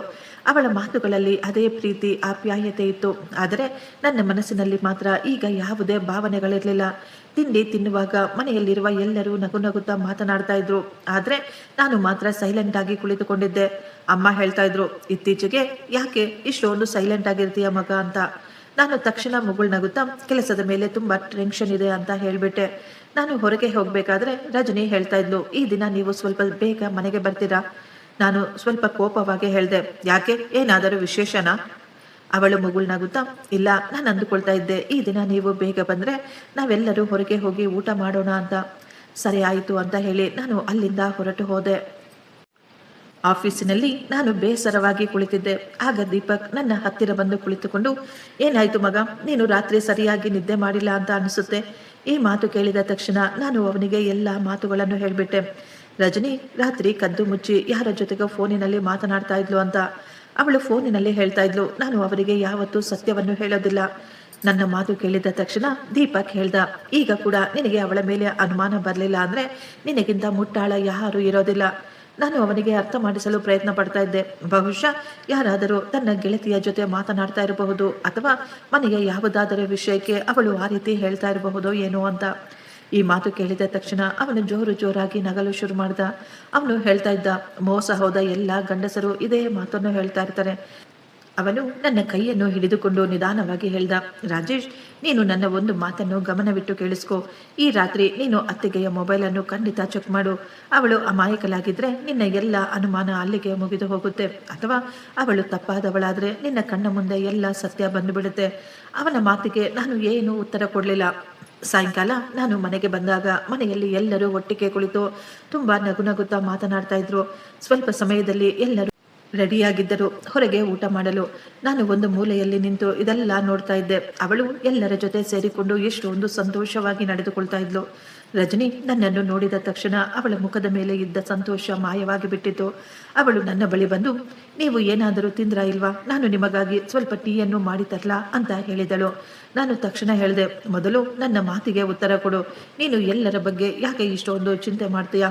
ಅವಳು ಮುಗುಳ್ನಾಗುತ್ತಾ ಹೇಳಿದ್ಲು, ಯಾಕೆಂದ್ರೆ ಇಲ್ಲಿ ಎಲ್ಲರೂ ನನ್ನವರು. ಅವಳ ಈ ಮಾತು ಕೇಳಿ ನನ್ನ ಮನಸ್ಸಿನಲ್ಲಿ ಎಷ್ಟೊಂದು ಸಂತೋಷವಾಯಿತು. ಆದರೆ ಮರುಕ್ಷಣವೇ ನಿನ್ನೆ ರಾತ್ರಿ ನಡೆದ ಆ ಎಲ್ಲ ಘಟನೆಗಳು ನನ್ನ ಕಣ್ಣ ಮುಂದೆ ಬಂದಿದ್ದವು. ನಾವು ಊಟ ಮುಗಿಸಿಕೊಂಡು ಬರುವಷ್ಟರಲ್ಲೇ ತುಂಬಾ ಲೇಟ್ ಆಗಿ ಬಿಟ್ಟಿತ್ತು. ಎಲ್ಲರೂ ತುಂಬಾ ಸುಸ್ತಾಗಿ ಬಿಟ್ಟಿದ್ರು. ಆದ್ದರಿಂದ ಎಲ್ಲರೂ ತುಂಬಾ ಬೇಗ ಮಲಗಿಬಿಟ್ರು. ನಾನು ಒಬ್ಬನೇ ತುಂಬಾ ಸಮಯ ಎಚ್ಚರವಾಗಿದ್ದೆ. ನನ್ನ ತಲೆಯಲ್ಲಿ ಎಷ್ಟೊಂದು ಪ್ರಶ್ನೆಗಳು ಓಡ್ತಾ ಇದ್ವು. ಒಂದು ಕಡೆ ರಜನಿಯ ಅಮಾಯಕ ಮುಖ, ಮತ್ತೊಂದು ಕಡೆ ನನ್ನ ತಲೆಯಲ್ಲಿ ಬರುತ್ತಿದ್ದ ವಿಚಿತ್ರವಾದ ಪ್ರಶ್ನೆಗಳು. ನಂತರ ನಾನು ನಿಧಾನವಾಗಿ ಎದ್ದು ಟೇಬಲ್ ಮೇಲೆ ಇಟ್ಟಿದ್ದ ಅವಳ ಮೊಬೈಲನ್ನು ತೆಗೆದುಕೊಂಡೆ. ಆ ಸಮಯದಲ್ಲಿ ನನ್ನ ಹೃದಯ ತುಂಬಾ ಜೋರಾಗಿ ಹೊಡ್ಕೊಳ್ತಾ ಇತ್ತು. ನಂತರ ನಾನು ನಿಧಾನವಾಗಿ ಸ್ಕ್ರೀನನ್ನು ಆನ್ ಮಾಡಿದೆ. ಅದು ಲಾಕ್ ಆಗಿತ್ತು. ನಾನು 2-3 ಬಾರಿ ಪಾಸ್ವರ್ಡನ್ನು ಓಪನ್ ಮಾಡಲು ಪ್ರಯತ್ನ ಪಟ್ಟೆ, ಆದರೆ ಮೊಬೈಲ್ ಓಪನ್ ಆಗಲಿಲ್ಲ. ನಾನು ಸೈಲೆಂಟ್ ಆಗಿ ಮೊಬೈಲನ್ನು ಅಲ್ಲೇ ಇಟ್ಟುಬಿಟ್ಟೆ. ಮಾರನೆಯ ದಿನ ರಜನಿ ಮನೆಯ ಕೆಲಸಗಳನ್ನು ಮಾಡ್ತಾ ಇದ್ಲು. ಆದರೆ ನನ್ನ ಕಣ್ಣುಗಳು ಮಾತ್ರ ಅವಳ ಮೊಬೈಲ್ ಮೇಲೇನೇ ಇತ್ತು. ಮಧ್ಯಾಹ್ನ ಅಮ್ಮನ ಜೊತೆ ಮಾರ್ಕೆಟಿಗೆ ಹೋಗಲು ರೆಡಿ ಆಗ್ತಾ ಇದ್ಲು. ಅವಳು ಹೋಗಬೇಕಾದ್ರೆ ಅರ್ಜೆಂಟಿನಲ್ಲಿ ಮೊಬೈಲನ್ನು ಮನೆಯಲ್ಲೇ ಬಿಟ್ಟು ಹೊರಟು ಹೋದಳು. ನಾನು ತಕ್ಷಣ ರೂಮ್ಗೆ ಹೋಗಿ ಮೊಬೈಲನ್ನು ತೆಗೆದುಕೊಂಡು ಆನ್ ಮಾಡಲು ಪ್ರಯತ್ನ ಪಡಬೇಕಾದ್ರೆ ಆಗಲೇ ಒಂದು ವಾಯ್ಸ್ ಮೆಸೇಜ್ ಬಂದಿತ್ತು. ಅದರಲ್ಲಿ ಮೇಲೆ ಬರೆಯಲಾಗಿತ್ತು, ಅಮ್ಮ. ಇದರ ಅರ್ಥ ರಜನಿಯ ಅಮ್ಮ ಏನೋ ಮೆಸೇಜನ್ನು ಕಳುಹಿಸಿಕೊಟ್ಟಿದ್ರು ಅನ್ಸುತ್ತೆ. ನಾನು ತುಂಬಾ ಸಮಯ ಮೊಬೈಲನ್ನೇ ನೋಡ್ತಾ ಇದ್ದೆ. ನನ್ನ ಹೃದಯ ತುಂಬಾ ಜೋರಾಗಿ ಹೊಡ್ಕೊಳ್ತಾ ಇತ್ತು. ನಾನು ಅಂದುಕೊಳ್ತಾ ಇದ್ದೆ, ಈ ಮೊಬೈಲನ್ನು ಓಪನ್ ಮಾಡಲಂತೂ ಸಾಧ್ಯವಾಗೋದಿಲ್ಲ. ಆದರೆ ಈ ವಾಯ್ಸ್ ಮೆಸೇಜನ್ನು ನಾನು ಮೇಲಿನಿಂದಲೇ ಓಪನ್ ಮಾಡಿ ನೋಡಬಹುದು. ನಾನು ಆ ರೀತಿ ಮಾಡಬಹುದಾ? ಇದರಿಂದ ಎಲ್ಲ ಸತ್ಯ ಹೊರಗೆ ಬರಬಹುದಾ? ಆದರೆ ಮುಂದಿನ ಕ್ಷಣವೇ ಒಂದು ವೇಳೆ ನಾನು ಆ ರೀತಿ ಅವಳ ಮೊಬೈಲನ್ನು ಚೆಕ್ ಮಾಡಿದರೆ ಇದು ಅವಳ ವಿಶ್ವಾಸವನ್ನು ಮುರಿದ ಹಾಗೆ ಅಲ್ವಾ? ನಾನು ಇನ್ನೂ ಯೋಚನೆ ಮಾಡುತ್ತಾ ಹಾಗೆಯೇ ಕುಳಿತುಕೊಂಡಿದ್ದೆ. ಆಗಲೇ ಹೊರಗಿನಿಂದ ಅಮ್ಮನ ಧ್ವನಿ ಕೇಳಿಸ್ತಾ ಇತ್ತು. ಅಮ್ಮ ಹೇಳ್ತಾ ಇದ್ರು, ಹೊರಗೆ ಹೋಗುತ್ತಿದ್ದರೆ ನಮ್ಮನ್ನು ದಾರಿಯಲ್ಲಿ ಬಿಟ್ಟುಬಿಡು. ನಾನು ಒಂದು ಕ್ಷಣ ಗಾಬರಿ ಪಟ್ಟುಕೊಂಡು ನಂತರ ಮೊಬೈಲನ್ನು ಅಲ್ಲೇ ಇಟ್ಟು ಏನೂ ನಡೆದೇ ಇಲ್ಲ ಎನ್ನುವಂತೆ ಹೊರಗೆ ಬಂದೆ. ನಾನು ಗಾಡಿಯಲ್ಲಿ ಕುಳಿತುಕೊಳ್ಳಬೇಕಾದ್ರೆ ಆಗಲೇ ರಜನಿಗೆ ನೆನಪು ಬಂದಿತ್ತು. ಅವಳ ಮೊಬೈಲ್ ಮನೆಯಲ್ಲಿ ಬಿಟ್ಟು ಬಂದಿರೋದು. ಅವಳ ತಕ್ಷಣ ನಾನು ಬೇಗ ನನ್ನ ಮೊಬೈಲನ್ನು ತೆಗೆದುಕೊಂಡು ಬರುತ್ತೇನೆ ಅಂತ ಹೇಳಿ ಒಳಗೆ ಓಡಿ ಹೋದ್ಲು. ಹೊರಗೆ ಬಂದಾಗ ಅವಳ ಕಣ್ಣುಗಳು ಕೇವಲ ಮೊಬೈಲ್ ಮೇಲೇನೆ ಇತ್ತು. ನನಗನ್ನಿಸ್ತಾ ಇತ್ತು, ಬಹುಶಃ ಅವಳಿಗೆ ಗೊತ್ತಾಗಿರಬಹುದು ನಾನು ಅವಳ ಮೊಬೈಲ್ ನೋಡಲು ಪ್ರಯತ್ನ ಪಟ್ಟಿದ್ದೆ ಅಂತ. ಆದರೆ ಅವಳು ಏನನ್ನೂ ಕೇಳಲಿಲ್ಲ. ಮಾರ್ಕೆಟಿಗೆ ಹೋಗಬೇಕಾದ್ರೆ ಅಮ್ಮ ಮತ್ತು ರಜನಿ ಏನೇನು ಕೊಂಡುಕೊಳ್ಳಬೇಕು ಎಂದು ದಾರಿಯುದ್ದಕ್ಕೂ ನಗು ನಗುತ್ತಾ ಮಾತನಾಡಿಕೊಳ್ತಾ ಇದ್ರು. ನಾನು ಸೈಲೆಂಟ್ ಆಗಿ ಗಾಡಿ ಓಡಿಸ್ತಾ ಇದ್ದೆ. ಎಷ್ಟೋ ಬಾರಿ ರಜನಿ ಕದ್ದು ಮುಚ್ಚಿ ನನ್ನನ್ನೇ ನೋಡ್ತಾ ಇದ್ಲು. ಕಾರಿನಿಂದ ಇಳಿದು ಮಾರ್ಕೆಟಿನ ಒಳಗೆ ಹೋದಾಗ ಆಗಲೇ ಮತ್ತೆ ದೀಪಕ್ನ ಫೋನ್ ಬಂದಿತ್ತು. ಅವನು ಕೇಳ್ತಾ ಇದ್ದ, ನಿನಗೆ ಏನಾದರೂ ಆಧಾರಗಳು ಸಿಕ್ಕಿದವಾ? ನಾನು ತಕ್ಷಣ ಅವನಿಗೆ ಹೇಳಿದೆ, ಮೊಬೈಲ್ ನನ್ನ ಕೈಗೆ ಸಿಕ್ಕಿತ್ತು, ಆದರೆ ಅದರ ಲಾಕ್ ಮಾತ್ರ ಓಪನ್ ಆಗಲಿಲ್ಲ. ಅವನು ಕೋಪದಿಂದ ಹೇಳ್ದ, ನಿನ್ನಿಂದ ಒಂದೇ ಒಂದು ಕೆಲಸ ಕೂಡ ಸರಿಯಾಗಿ ಮಾಡೋದಕ್ಕೆ ಬರೋದಿಲ್ವೋ? ನಾನು ಅವನಿಗೆ ಹೇಳ್ತಾ ಇದ್ದೆ, ಈ ದಿನ ಒಂದು ವಾಯ್ಸ್ ಮೆಸೇಜ್ ಕೂಡ ಬಂದಿತ್ತು. ಅದರ ಮೇಲೆ ಅವರ ಅಮ್ಮನ ಹೆಸರು ಬರೆದಿತ್ತು.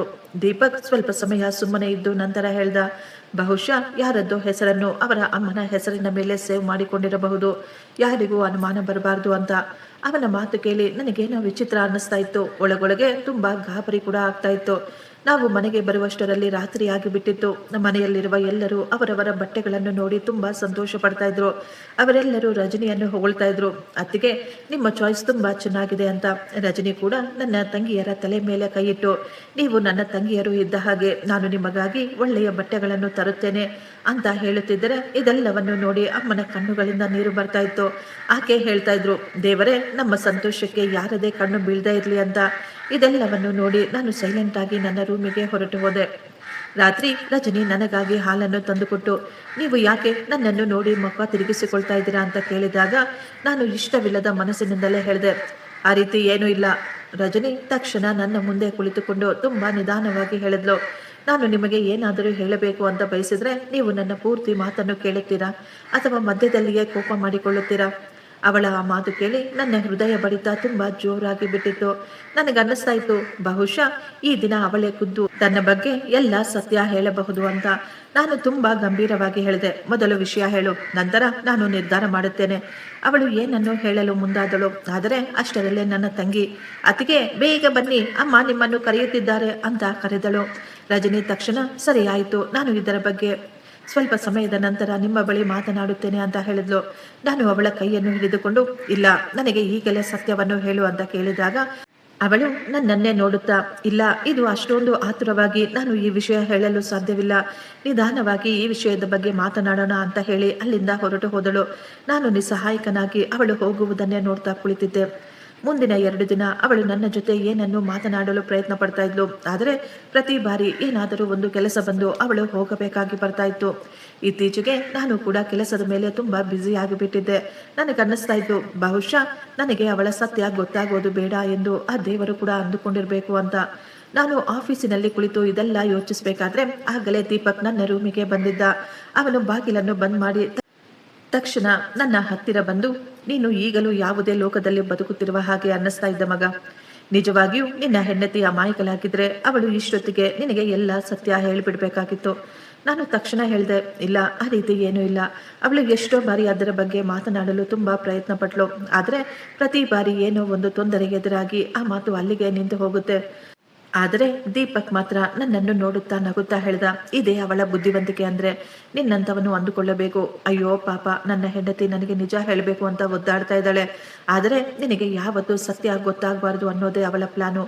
ನೀನು ಎಷ್ಟೊಂದು ಮುಟ್ಟಾಳ ಅಂದ್ರೆ ನಿನಗೆ ಏನೂ ಗೊತ್ತಾಗ್ತಾ ಇಲ್ಲ, ನಿನಗೆ ಅವಳ ಮಾತುಗಳು ಅರ್ಥನೇ ಆಗ್ತಾ ಇಲ್ಲ. ದೀಪಕ್ನ ಈ ಮಾತು ಕೇಳಿ ನಾನು ಸುಮ್ಮನಾಗಿ ಬಿಟ್ಟಿದ್ದೆ. ಆಗಲೇ ದೀಪಕ್ ತನ್ನ ಜೇಬಿನಿಂದ ಒಂದು ಮೊಬೈಲ್ ಅನ್ನು ಹೊರತೆಗೆದು ನನ್ನ ಮುಂದೆ ಇಟ್ಟು ಹೇಳ್ದ, ನೋಡು, ಇದು ನನಗೆ ಪರಿಚಯಸ್ಥರ ಒಬ್ಬರ ಕತೆ. ಅವರ ಹೆಂಡತಿ ಕೂಡ ಇದೇ ರೀತಿ ತುಂಬಾ ಅಮಾಯಕಳ ರೀತಿ ನಡೆದುಕೊಳ್ತಾ ಇದ್ಲು. ಆದ್ರೆ ನಿನಗೆ ಗೊತ್ತಾ, ತುಂಬಾ ವರ್ಷಗಳಿಂದಲೂ ಅವಳು ಬೇರೆ ಯಾರ ಜೊತೆನೂ ಸನಿಹವಾಗಿ ಮಾತುಕತೆ ನಡೆಸುತ್ತಿದ್ಲಂತೆ, ಅವನ ಜೊತೆ ಅಕ್ರಮ ಸಂಬಂಧ ಇಟ್ಟುಕೊಂಡಿದ್ಲಂತೆ. ನಂತರ ದೀಪಕ್ ನನಗೆ ಕೆಲವೊಂದು ಫೋಟೋಗಳನ್ನು ಆಡಿಯೋಗಳನ್ನು ಸಹ ತೋರಿಸಿದ. ಅವನು ಪದೇ ಪದೇ ಹೇಳ್ತಾ ಇದ್ದ, ಹೆಂಗಸರ ಮೌನ ಎಲ್ಲದಕ್ಕಿಂತಲೂ ತುಂಬಾ ಭಯಾನಕವಾಗಿರುತ್ತೆ. ಅವರ ಮನಸ್ಸಿನಲ್ಲಿ ಏನಿರುತ್ತೆ, ಅವರು ಯಾವಾಗ ಏನು ಮಾಡುತ್ತಾರೆ ಯಾರಿಗೂ ಗೊತ್ತಾಗೋದೇ ಇಲ್ಲ. ಅವನ ಈ ಮಾತು ಕೇಳಿ ನಾನು ತಕ್ಷಣ ಅಲ್ಲಿಂದ ಎದ್ದು ನಿಂತುಕೊಂಡೆ. ಆದರೆ ನನ್ನ ಮನಸ್ಸಿನಲ್ಲಿದ್ದ ಅನುಮಾನ ಮಾತ್ರ ಈಗ ಇನ್ನೂ ತುಂಬಾ ಹೆಚ್ಚಾಗಿ ಬಿಟ್ಟಿತ್ತು. ದೀಪಕ್ ನನಗೆ ಹೇಳ್ದ, ಈಗ ಈ ಸತ್ಯದಿಂದ ಮುಸುಕನ್ನು ತೆಗೆಯಲು ಒಂದೇ ಒಂದು ಉಪಾಯವಿದೆ. ನಾನು ತಕ್ಷಣ ಅವನನ್ನು ಕೇಳಿದೆ, ಏನದು ಅಂತ. ಈ ದಿನ ಸಾಯಂಕಾಲ ನೀನು ಯಾರಿಗೂ ಹೇಳ್ದೆ ಕೇಳ್ದೆ ಬೇಗ ಮನೆಗೆ ಹೊರಟು ಹೋಗು. ನಂತರ ನೀಟಾಗಿ ಎಲ್ಲವನ್ನು ಗಮನಿಸು, ನಿನ್ನ ಹೆಂಡತಿ ಏನ್ ಮಾಡ್ತಾ ಇದ್ದಾಳೆ ಅಂತ. ಎಷ್ಟೋ ಬಾರಿ ಇದೇ ರೀತಿಯ ಸತ್ಯವನ್ನು ತಿಳಿದುಕೊಳ್ಳಲು ಸಾಧ್ಯ. ಎಷ್ಟೋ ಬಾರಿ ಕಳ್ಳರನ್ನು ಕಳ್ಳತನದಿಂದಲೇ ಹಿಡಿದುಕೊಳ್ಳಬೇಕು. ನಾನು ದೀಪಕ್ ನನ್ನೇ ನೋಡುತ್ತಾ, ಒಂದು ವೇಳೆ ನಿನ್ನ ಮಾತುಗಳು ತಪ್ಪು ಅಂತ ಸಾಬೀತಾದ್ರೆ ಆಗ ನಾನೇನ್ ಮಾಡಬೇಕು ಅಂತ ಕೇಳಿದೆ. ಅವನು ತಕ್ಷಣ ಹೇಳ್ದ, ಒಂದು ವೇಳೆ ನನ್ನ ಅನುಮಾನ ಸುಳ್ಳಾದ್ರೆ ನಾನೇ ಹೋಗಿ ರಜನಿಯ ಬಳಿ ಕ್ಷಮಾಪಣೆ ಕೇಳುತ್ತೇನೆ. ಆದರೆ ಒಂದು ವೇಳೆ ನಾನೇನಾದರೂ ಸರಿ ಅಂತ ಸಾಬೀತಾದ್ರೆ ಆಗ ನೀನು ಅವಳನ್ನು ಬಿಟ್ಟು ಬಿಡಬೇಕು. ನಂತರ ಪಶ್ಚಾತ್ತಾಪ ಪಡುವುದರಿಂದ ಏನೂ ಪ್ರಯೋಜನವಿಲ್ಲ. ಅವನ ಮಾತು ಕೇಳಿ ನಾನು ಸಾಯಂಕಾಲ 2 ಗಂಟೆ ಮೊದಲೇ ಮನೆಗೆ ಹೋದೆ. ಮನೆ ಪೂರ್ತಿ ಶಾಂತವಾಗಿತ್ತು. ಆ ಸಮಯದಲ್ಲಿ ಅಪ್ಪ ಅಮ್ಮ ಯಾವುದೋ ಸಂಬಂಧಿಕರ ಮನೆಗೆ ಹೋಗಿದ್ದರು. ನನ್ನ 2 ತಂಗಿಯರು ಟ್ಯೂಷನ್ಗೆ ಹೋಗಿದ್ರು. ಆಗ ರೂಮಿನಿಂದ ನನಗೆ ಸಣ್ಣದಾದ ಮಾತುಗಳು ಕೇಳಿಸುತ್ತಿದ್ವು. ನಾನು ಅಲ್ಲಿಗೆ ಹೋದಾಗ ಫೋನಿನಲ್ಲಿ ಯಾರ ಜೊತೆಯೋ ರಜನಿ ತುಂಬಾ ನಿಧಾನವಾಗಿ ಮಾತನಾಡ್ತಾ ಇದ್ಲು. ಅವಳು ನನ್ನನ್ನು ನೋಡಿ ಶಾಕ್ ಆಗಿಬಿಟ್ಟಿದ್ದಳು. ಅವಳು ತಕ್ಷಣ ಫೋನನ್ನು ಕಟ್ ಮಾಡಿ ಎದ್ದು ನಿಂತುಕೊಂಡು, ಅವಳ ಮುಖದ ಮೇಲೆ ಗಾಬರಿ ಕಾಣಿಸ್ತಾ ಇತ್ತು. ಅವಳು ತಕ್ಷಣ ಹಡಬಡಾಯಿಸುತ್ತಾ, ನೀವು ನೀವು ಇಷ್ಟು ಬೇಗ ಬಂದ್ಬಿಟ್ಟಿದ್ದೀರಲ್ಲ, ಎಲ್ಲ ಸರಿ ಇದೆ ತಾನೆ ಅಂತ ಕೇಳ್ತಾ ಇದ್ಲು. ನಾನು ಈ ಬಾರಿ ನೇರವಾಗಿ ಕೇಳಿದೆ, ಇಷ್ಟಕ್ಕೂ ನೀನು ಯಾರ ಜೊತೆ ಮಾತನಾಡ್ತಾ ಇದೀಯಾ? ಅವಳು ಸ್ವಲ್ಪ ಸಮಯ ಸುಮ್ಮನಿದ್ದು ಅಮ್ಮನ ಬಳಿ ಮಾತನಾಡ್ತಾ ಇದ್ದೆ ಅಂತ ಹೇಳಿದ್ಲು. ನಾನು ತಕ್ಷಣ ಕೇಳಿದೆ, ನಿನ್ನ ಫೋನನ್ನು ನನಗೆ ತೋರಿಸುವಂತ. ರಜನಿ ನನ್ನನ್ನೇ ನೋಡುತ್ತಾ, ಯಾಕೆ ಅಂತ ಕೇಳಿದಳು. ನಾನು ತುಂಬಾ ಗಂಭೀರವಾಗಿ ಕೋಪದಿಂದ, ಯಾಕೆಂದ್ರೆ ನಾನು ಖುದ್ದು ನೋಡ್ಬೇಕು ಅಂತ ಅಂದುಕೊಳ್ತಾ ಇದ್ದೀನಿ. ನಿಜವಾಗಿಯೂ ನೀನು ನಿನ್ನ ಅಮ್ಮನ ಜೊತೆನೆ ಮಾತನಾಡ್ತಾ ಇದೀಯಾ ಅಥವಾ ಬೇರೆ ಯಾರ ಜೊತೆಯಾದರೂ ಮಾತನಾಡ್ತಾ ಇದೀಯಾ? ಮೊಟ್ಟ ಮೊದಲ ಬಾರಿ ನಾನು ರಜನಿ ಜೊತೆ ಅಷ್ಟೊಂದು ಕೋಪವಾಗಿ ಮಾತನಾಡ್ತಾ ಇದ್ದೆ. ನನ್ನ ಮಾತು ಕೇಳಿ ಅವಳ ಕಣ್ಣುಗಳು ತುಂಬಿ ಬಂದಿದ್ದವು. ಆದರೂ ಅವಳು ತನ್ನ ಮೊಬೈಲನ್ನು ಮಾತ್ರ ನನಗೆ ಕೊಡಲಿಲ್ಲ. ಅವಳು ನಿಧಾನವಾಗಿ, ನೀವು ನನ್ನ ಮೇಲೆ ಅನುಮಾನ ಪಡ್ತಾ ಇದ್ದೀರಾ ಅಂತ ಕೇಳಿದ್ಲು. ನಾನು ಕೋಪದಿಂದಲೇ ಹೇಳಿದೆ, ನಿನ್ನ ಮೇಲೆ ವಿಶ್ವಾಸ ತೋರಿಸಲು ನೀನು ಆ ರೀತಿ ಏನು ನಡೆದುಕೊಳ್ತಾ ಇಲ್ಲ. ಅವಳು ಏನೋ ಹೇಳಬೇಕು ಅಂತ ಪ್ರಯತ್ನ ಪಟ್ಟಳು.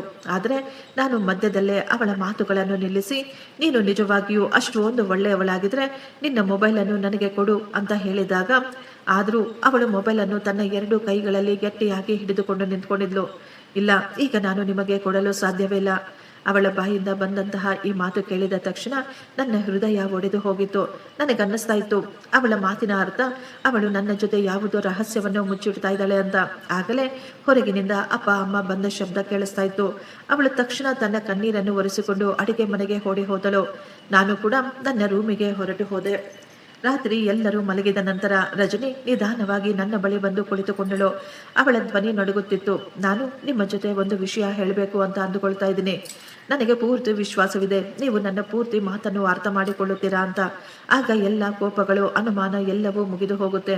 ನಾನು ತುಂಬಾ ಕೋಪದಿಂದ, ಪ್ರತಿ ಬಾರಿ ನೀನು ಇದೇ ರೀತಿ ನಾಟಕ ಆಡ್ತೀಯಾ, ಆದರೆ ಸತ್ಯವನ್ನು ಮಾತ್ರ ಯಾವತ್ತೂ ಹೇಳೋದೇ ಇಲ್ಲ ಅಂತ ಹೇಳಿದಾಗ ಅವಳು ಅಳುತ್ತಾ, ಯಾಕೆಂದ್ರೆ ಇನ್ನೂ ಸರಿಯಾದ ಸಮಯ ಬಂದಿಲ್ಲ. ನಾನು ಈಗ ಇನ್ನು ಜೋರಾಗಿ ಹೇಳಿದೆ, ಇಷ್ಟಕ್ಕೂ ಯಾವುದು ಸರಿಯಾದ ಸಮಯ? ನಾನು ಸತ್ತಾಗ ಬರುತ್ತಾ ಆ ದಿನ ನೀನು ನನಗೆ ಸತ್ಯವನ್ನು ಹೇಳ್ತೀಯಾ? ನನ್ನ ಮಾತುಗಳನ್ನು ಕೇಳಿ ಅವಳು ಶಾಕ್ ಆಗ್ಬಿಟ್ಟಿದ್ಲು. ಅವಳು ಅಳುತ್ತಾ, ನಾನು ನಿಮ್ಮ ಬಳಿ ಕೇವಲ ಕೆಲವು ದಿನ ಮಾತ್ರ ಕೇಳ್ತಾ ಇದ್ದೀನಿ ಅಷ್ಟೇ. ನಾನು ಮೊಟ್ಟ ಮೊದಲ ಬಾರಿ ಅವಳ ಕಣ್ಣುಗಳಲ್ಲಿಗೆ ಕೋಪವಾಗಿ ನೋಡುತ್ತಾ ಹೇಳಿದೆ, ಈ ಕೆಲವು ದಿನಗಳಲ್ಲಿ ನಿನ್ನ ಮಾತಿನಿಂದ ನನಗೆ ಸಮಾಧಾನ ಆಗಿಲ್ಲ ಅಂದ್ರೆ ಬಹುಶಃ ನಮ್ಮ ಸಂಬಂಧದಲ್ಲಿ ಇನ್ನು ಏನೂ ಉಳಿಯುವುದೇ ಇಲ್ಲ ಕೇಳಿಸಿಕೊಳ್ಳಲು. ನನ್ನ ಮಾತು ಕೇಳಿ ಅವಳು ಸುಮ್ಮನಾಗಿ ಬಿಟ್ಲು. ಆದರೆ ಸತತವಾಗಿ ಅಳುತ್ತಾ ಕುಳಿತಿದ್ದಳು. ಅವಳ ಒಂದೇ ಒಂದು ಮಾತು ಸಹ ಮಾತನಾಡಲಿಲ್ಲ. ಮಾರನೆಯ ದಿನ ನಾನು ತಿಂಡಿಯನ್ನು ಸಹ ತಿನ್ನದೆ ಹಾಗೆಯೇ ಕೆಲಸಕ್ಕೆ ಹೊರಟು ಹೋದೆ. ಮಧ್ಯಾಹ್ನ ದೀಪಕ್ ಫೋನ್ ಮಾಡಿ ಮತ್ತೆ ಅದೇ ಎಲ್ಲ ವಿಷಯಗಳನ್ನು ಮಾತನಾಡ್ತಾ ಇದ್ದ. ನಾನು ಫೋನನ್ನು ಕಟ್ ಮಾಡಿಬಿಟ್ಟೆ. ಆದರೆ ನನ್ನೊಳಗಿನ ಕೋಪ ಮಾತ್ರ ಹೆಚ್ಚಾಗ್ತಾ ಇತ್ತು. ಸಾಯಂಕಾಲ ನಾನು ಮನೆಗೆ ಬಂದಾಗ ಪಕ್ಕದ ಮನೆಯ ಆಂಟಿ ಅಮ್ಮನ ಬಳಿ ಮಾತನಾಡುತ್ತಾ ಕುಳಿತಿದ್ರು. ಆಕೆ ನನ್ನನ್ನು ನೋಡಿದ ತಕ್ಷಣ ಹೇಳಿದ್ಲು, ಮಗ, ನಿನ್ನ ಹೆಂಡತಿ ತುಂಬಾ ಒಳ್ಳೆಯವಳು. ಪಾಪ ಆ ಅಮಾಯಕ ಹುಡುಗಿಗೆ ಆಗಾಗ ತನ್ನ ತವರ ಮನೆಗೆ ಕರೆದುಕೊಂಡು ಹೋಗ್ಬಿಡ್ವಾ. ಈ ದಿನ ಅವರ ಅಮ್ಮನ ಜೊತೆ ಮಾತನಾಡುವಾಗ ಆ ಮಗು ಅಳ್ತಾ ಇತ್ತು. ಪಾಪ ಆ ತಾಯಿ ಮಗಳಿಗೆ ಒಬ್ಬರನ್ನು ಒಬ್ಬರು ನೋಡಿಕೊಳ್ಳಬೇಕು ಅಂತ ಆಸೆಯಾಗುತ್ತಿರುವ ಹಾಗೆ ಅನ್ನಿಸ್ತಾ ಇದೆ. ಎಷ್ಟಾದರೂ ತಾಯಿ ಮಗಳ ಪ್ರೀತಿ ಹಾಗೆಯೇ ಇರುತ್ತೆ. ಈ ಮಾತು ಕೇಳಿ ಒಂದು ಕ್ಷಣ ನಾನು ಶಾಕ್ನಿಂದ ಹಾಗೆಯೇ ನಿಂತುಕೊಂಡೆ. ನನ್ನ ತಲೆಯಲ್ಲಿ ಕೇವಲ ಒಂದೇ ಒಂದು ಮಾತು ಓಡ್ತಾ ಇತ್ತು, ನಿಜವಾಗಿಯೂ ಅವಳು ತನ್ನ ತಾಯಿಯ ಜೊತೆ ಮಾತನಾಡ್ತಾ ಇದ್ರೆ ನನ್ನ ಜೊತೆ ಯಾಕೆ ಮುಚ್ಚಿಡ್ತಾ ಇದ್ದಾಳೆ? ಈ ಒಂದು ಪ್ರಶ್ನೆ ನನ್ನೊಳಗಿನ ಅನುಮಾನವನ್ನು ಇನ್ನೂ ಹೆಚ್ಚು ಮಾಡಿಬಿಟ್ಟಿತ್ತು. ಮುಂದಿನ 2 ದಿನ ಮನೆಯ ವಾತಾವರಣ ತುಂಬ ವಿಚಿತ್ರವಾಗಿತ್ತು. ಮೊದಲು ರಜನಿ ಸಣ್ಣ ಪುಟ್ಟ ಎಲ್ಲ ಮಾತುಗಳು ವಿಷಯಗಳಿಗೆ ನನ್ನ ಜೊತೆ ಮಾತುಕತೆ ಮಾಡ್ತಾ ಇದ್ಲು. ಆದರೆ ಇತ್ತೀಚೆಗೆ ಊಟವನ್ನು ಬಡಿಸ್ಬೇಕಾ, ಟೀ ಬೇಕಾ ಅಷ್ಟೇ ಮಾತನಾಡ್ತಾ ಇದ್ಲು. ನಾನು ಕೂಡ ಅವಳ ಜೊತೆ ಏನು ಮಾತನಾಡದೆ ಮೌನವಾಗಿ ಇರ್ತಾ ಇದ್ದೆ. ಮನೆಯವರಿಗೂ ಸಹ ಅರ್ಥವಾಗ್ತಾ ಇತ್ತು ನಮ್ಮ ಮಧ್ಯೆ ಏನೋ ಭಿನ್ನಾಭಿಪ್ರಾಯ ಉಂಟಾಗಿದೆ ಅಂತ. ಸಾಯಂಕಾಲ ನಾನು ಒಂಟಿಯಾಗಿ ಕುಳಿತು ಅವಳ ಮಾತುಗಳನ್ನೇ ಯೋಚಿಸುತ್ತಿದ್ದೆ. ಆಗಲೇ ಹಿಂದೆಯಿಂದ ಬಂದ ರಜನಿ ನನ್ನ ಭುಜದ ಮೇಲೆ ಕೈ ಹಾಕಿ, ನೀವು ಈ ದಿನ ತುಂಬಾ ಮೌನವಾಗಿದ್ದೀರಾ, ನೀವು ಏನಾದರೂ ಹೇಳಬೇಕಾಗಿತ್ತಾ ಅಂತ ಕೇಳಿದಾಗ ನಾನು ಅವಳ ಕೈಯನ್ನು ತಕ್ಷಣ ದೂರ ತಳ್ಳಿ ನೇರವಾಗಿ ಅವಳ ಕಣ್ಣುಗಳನ್ನೇ ನೋಡುತ್ತಾ, ನೀನು ಮೊದಲ ರಾತ್ರಿನೇ ಹೇಳಿದೆ ನೀನು ಯಾರನ್ನೋ ಇಷ್ಟಪಡ್ತಾ ಇದೀಯಾ ಅಂತ. ನಾನು ಈ ದಿನ ನೇರವಾಗಿ ನಿನ್ನನ್ನು ಕೇಳ್ತಾ ಇದ್ದೀನಿ, ನಿನ್ನ ಮಾತುಗಳು ಸತ್ಯನಾ? ಒಂದು ವೇಳೆ ಈ ಮಾತುಗಳು ಸತ್ಯವೇ ಆಗಿದ್ರೆ ನೀನು ನನ್ನ ಮನೆಯಲ್ಲಿ ಏನ್ ಮಾಡ್ತಾ ಇದೀಯಾ? ನನ್ನ ಕೋಪ ನೋಡಿ ಅವಳು ಭಯದಿಂದ 2 ಹೆಜ್ಜೆ ಹಿಂದೆ ಹಾಕಿದ್ಲು. ಆದರೆ ಅವಳ ಕಣ್ಣುಗಳಲ್ಲಿ ಮಾತ್ರ ಯಾವುದೇ ಭಯ ಕಾಣಿಸ್ತಾ ಇರಲಿಲ್ಲ. ಅವಳು ತುಂಬಾ ನಿಧಾನವಾಗಿ ಹೇಳ್ತಾ ಇದ್ಲು, ನಾನು ಆ ದಿನ ಕೂಡ ಸತ್ಯವನ್ನೇ ಹೇಳಿದೆ, ಈ ದಿನ ಕೂಡ ನಾನು ಸತ್ಯವನ್ನೇ ಹೇಳ್ತಾ ಇದ್ದೀನಿ. ನಾನು ನಿಮಗೆ ಎಲ್ಲ ಹೇಳಬೇಕು ಅಂತ ಪ್ರಯತ್ನ ಪಡ್ತೀನಿ, ಆದರೆ ನೀವು ನನಗೆ ನನ್ನ ಪೂರ್ತಿ ಮಾತನ್ನು ಹೇಳಲು ಅವಕಾಶನೇ ಕೊಡೋದಿಲ್ಲ. ನೀವು ಯಾವಾಗಲೂ ನನ್ನ ಮಾತುಗಳನ್ನು ಸರಿಯಾಗಿ ಕೇಳಿಸಿಕೊಳ್ಳೋದಿಲ್ಲ ಅಂತ ಹೇಳಿದಾಗ ನಾನು ಕೋಪದಿಂದ ಕೂಗಾಡುತ್ತಾ ಹೇಳಿದೆ, ನಾನು ನಿನ್ನ ಮಾತುಗಳನ್ನು ಕೇಳಿಸ್ಕೊಳ್ತಾ ಇದ್ದೀನಿ. ನಿಜ ಹೇಳಬೇಕು ಅಂದರೆ ನಿನ್ನನ್ನು ನಾನು ಸಹಿಸಿಕೊಳ್ಳುತ್ತಿದ್ದೇನೆ. ನಿನಗೆ ಅನ್ನಿಸ್ತಾ ಇದೆಯಾ ನನಗೆ ಏನು ಗೊತ್ತಾಗ್ತಾ ಇಲ್ಲ ಅಂತ? ನನಗೆ ಕಣ್ಣು ಕಾಣಿಸೋದಿಲ್ವಾ? ನಾನು ನನ್ನ ಕಣ್ಣಾರೆ ನೋಡ್ತಾ ಇದ್ದೀನಿ. ನೀನು ಯಾವಾಗಲೂ ಯಾರದ್ದೋ ಜೊತೆ ಕಚ್ಚು ಮುಚ್ಚಿ ಮಾತನಾಡ್ತಾ ಇರ್ತೀಯ, ಯಾರದ್ದೋ ಬಗ್ಗೆ ಯೋಚಿಸ್ತಾ ಇರ್ತೀಯ. ನಿನ್ನ ಮೌನ ನನ್ನನ್ನು ಒಳಗೊಳಗೆ ಕೊಂದು ಹಾಕ್ತಾ ಇದೆ. ಈ ದಿನ ತೀರ್ಮಾನ ಆಗಿಬಿಡಬೇಕು. ಇಷ್ಟಕ್ಕೂ ಅವನು ಯಾರು? ಯಾಕೆ ನೀನು ಇದೆಲ್ಲ ನನ್ನಿಂದ ಮುಚ್ಚಿಟ್ಟಿದ್ದೀಯಾ? ರಜನಿ ನನ್ನ ಮುಂದೆ ಕೈ ಜೋಡಿಸಿ, ಇಲ್ಲ, ನೀವು ನನ್ನನ್ನು ತಪ್ಪಾಗಿ ಅರ್ಥ ಮಾಡಿಕೊಂಡಿದ್ದೀರಾ. ದಯವಿಟ್ಟು ನನ್ನ ಮಾತು ಕೇಳಿಸ್ಕೊಳ್ಳಿ. ನಾನು ಯಾರ ಬಗ್ಗೆ ನಿಮಗೆ ಹೇಳಿದ್ದೇನೋ ಅವರು. ಅಷ್ಟರಲ್ಲೇ ನನಗೆ ತುಂಬಾ ಅತಿಯಾಗಿ ಕೋಪ ಬಂದ್ಬಿಟ್ಟಿತ್ತು. ನನ್ನ ಕೋಪ ಈಗ ನನ್ನ ಕಂಟ್ರೋಲ್ನಲ್ಲೇ ಇರಲಿಲ್ಲ. ನಾನು ತಕ್ಷಣ ಅವಳನ್ನು ನೀನು ಮಾನಗೆಟ್ಟವಳು ಅಂತ ಹೇಳಿ ಜೋರಾಗಿ ತಳ್ಳಿಬಿಟ್ಟಿದ್ದೆ.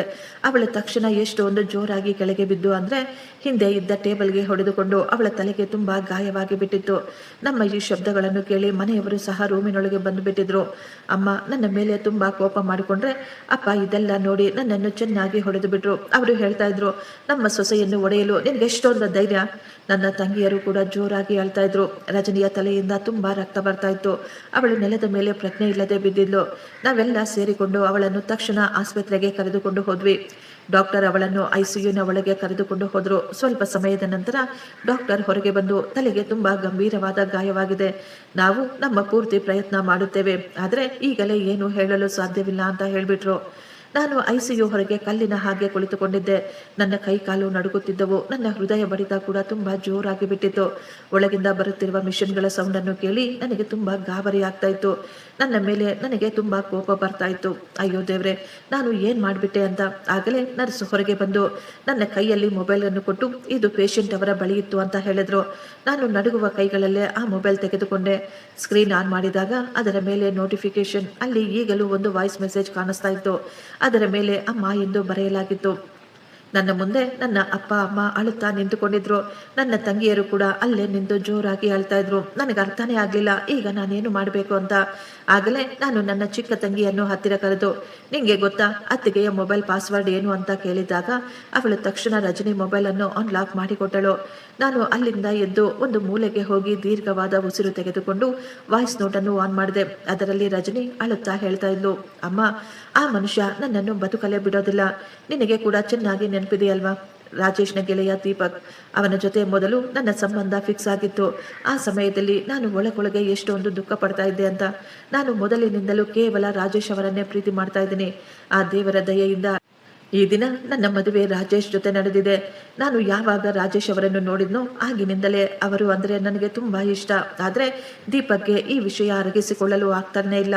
ಅವನು ತನ್ನ ಒಂದು ಕಡೆಯ ಪ್ರೀತಿಯಿಂದ ನನ್ನನ್ನು ಹಾಳು ಮಾಡಬೇಕು ಅಂತ ಪ್ಲಾನ್ ಮಾಡಿದ್ದಾನೆ. ಅವನು ಪದೇ ಪದೇ ನನಗೆ ಫೋನ್ ಮಾಡಿ ನನ್ನನ್ನು ಹೆದರಿಸುತ್ತಿದ್ದಾನೆ. ನಾನು ರಾಜೇಶ್ ಜೊತೆ ನನ್ನ ಸಂಬಂಧವನ್ನು ಮುಗಿಸಲಿಲ್ಲ ಅಂದರೆ ಅವನು ನನ್ನನ್ನು, ನನ್ನ ಮನೆಯನ್ನು ಹಾಳು ಮಾಡ್ತೀನಿ ಅಂತ ಹೇಳ್ತಾ ಇದ್ದಾನೆ. ಅವನು ನನಗೆ ಸ್ಪಷ್ಟವಾಗಿ ಹೇಳ್ಬಿಟ್ಟಿದ್ದಾನೆ, ನಾನು ನಿನ್ನ ಗಂಡನಿಗೆ ಸುಳ್ಳು ಸಾಕ್ಷ್ಯಗಳನ್ನು ತೋರಿಸಿ ನಿಮ್ಮಿಬ್ಬರ ಮಧ್ಯೆ ದ್ವೇಷವನ್ನು ಹುಟ್ಟಿಸ್ತೀನಿ ಅಂತ. ನಂತರ ನಾವಿಬ್ಬರು ಯಾವತ್ತೂ ಒಂದಾಗಿ ಸಂತೋಷವಾಗಿ ಬದುಕಲು ಸಾಧ್ಯವೇ ಇಲ್ಲ ಅಂತ. ರಾಜೇಶ್ಗೆ ಸತ್ಯವನ್ನು ಹೇಳಲು ನನಗೆ ತುಂಬ ಹೆದರಿಕೆಯಾಗ್ತಾ ಇದೆ. ಯಾಕೆಂದರೆ ಇಂದಿನವರೆಗೂ ಬಹುಶಃ ರಾಜೇಶ್ನ ವಿಶ್ವಾಸವನ್ನು ನಾನು ಗಳಿಸಿಕೊಳ್ಳಲು ಸಾಧ್ಯವಾಗಲಿಲ್ಲ. ರಾಜೇಶ್ ಮತ್ತು ದೀಪಕ್ ತುಂಬಾ ಒಳ್ಳೆಯ ಹಳೆಯ ಗೆಳೆಯರು. ನಾನು ಅವರ ಬಗ್ಗೆ ಏನಾದರೂ ಹೇಳಿದ್ರೆ ದೀಪಕ್ ಅವರನ್ನು ನನ್ನ ವಿರುದ್ಧ ಎತ್ತಿ ಕಟ್ಟುತ್ತಾನೆ. ಸತ್ಯ ಹೇಳಬೇಕು ಅಂದ್ರೆ ನನ್ನ ಗಂಡನಿಂದ ನಾನು ಏನನ್ನು ಮುಚ್ಚಿಡಲು ಬಯಸುವುದಿಲ್ಲ. ನಾನು ಎಲ್ಲವನ್ನು ಅವರಿಗೆ ಹೇಳಿಬಿಡಬೇಕು ಅಂತ ಪ್ರಯತ್ನ ಪಡ್ತಾ ಇದ್ದೀನಿ. ಆದ್ರೆ ನನಗೆ ಧೈರ್ಯನೇ ಸಾಕಾಗ್ತಾ ಇಲ್ಲ. ನಾನು ಅಂದುಕೊಳ್ತಾ ಇದ್ದೀನಿ ನಮ್ಮ ಜೀವನ ಸತ್ಯದ ಮೇಲೆ ನಿಂತುಕೊಳ್ಬೇಕು ಅಂತ, ನಮ್ಮ ಮಧ್ಯೆ ಯಾವುದೇ ಮಾತುಗಳು ಅಡಗಿರಬಾರ್ದು ಅಂತ. ಆದರೆ ದೀಪಕ್ನ ಭಯ ಮತ್ತು ಅವನ ಹೆದರಿಕೆ ನನ್ನನ್ನು ಜೀವಂತವಾಗಿ ಕೊಂಡು ಹಾಕ್ತಾ ಇದೆ. ಸತ್ಯ ಹೇಳಬೇಕು ಅಂತ ಪ್ರಯತ್ನ ಪಟ್ಟು ನಾನು ನನ್ನ ಸಂಸಾರವನ್ನೇ ಹಾಳು ಮಾಡಿಕೊಂಡ್ರೆ ಹೇಗೆ ಅಂತ ನನಗೆ ತುಂಬ ಭಯವಾಗ್ತಾ ಇದೆ. ಆದರೂ ಒಂದಲ್ಲ ಒಂದು ದಿನ ನಾನು ಸತ್ಯವನ್ನು ಅವರಿಗೆ ಹೇಳೇ ಹೇಳ್ತೀನಿ. ನನಗೆ ಪೂರ್ತಿ ವಿಶ್ವಾಸವಿದೆ, ರಾಜೇಶ್ ನನಗೆ ಒಂದೇ ಒಂದು ಅವಕಾಶವನ್ನು ಖಂಡಿತ ಕೊಟ್ಟೇ ಕೊಡುತ್ತಾರೆ. ಆದರೆ ನನಗೆ ತುಂಬ ಭಯವಾಗ್ತಾ ಇದೆ. ದೀಪಕ್ ಮೊದಲೇ ಎಲ್ಲವನ್ನು ಹಾಳು ಮಾಡಿಬಿಟ್ರೆ ಆಗ ನಾನೇನು ಮಾಡಬೇಕು? ನಂತರ ಅತ್ತೆಯ ಮಾತುಗಳು ಕೇಳಿಸ್ತಾ ಇದ್ವು. ಅವರು ತುಂಬಾ ದುಃಖದಿಂದ ಹೇಳ್ತಾ ಇದ್ರು, ಮಗಳೇ ನೀನು ಧೈರ್ಯ ಕೆಡಬೇಡ, ನೀನು ಆ ದೇವರ ಮೇಲೆ ನಂಬಿಕೆ ಇಡು.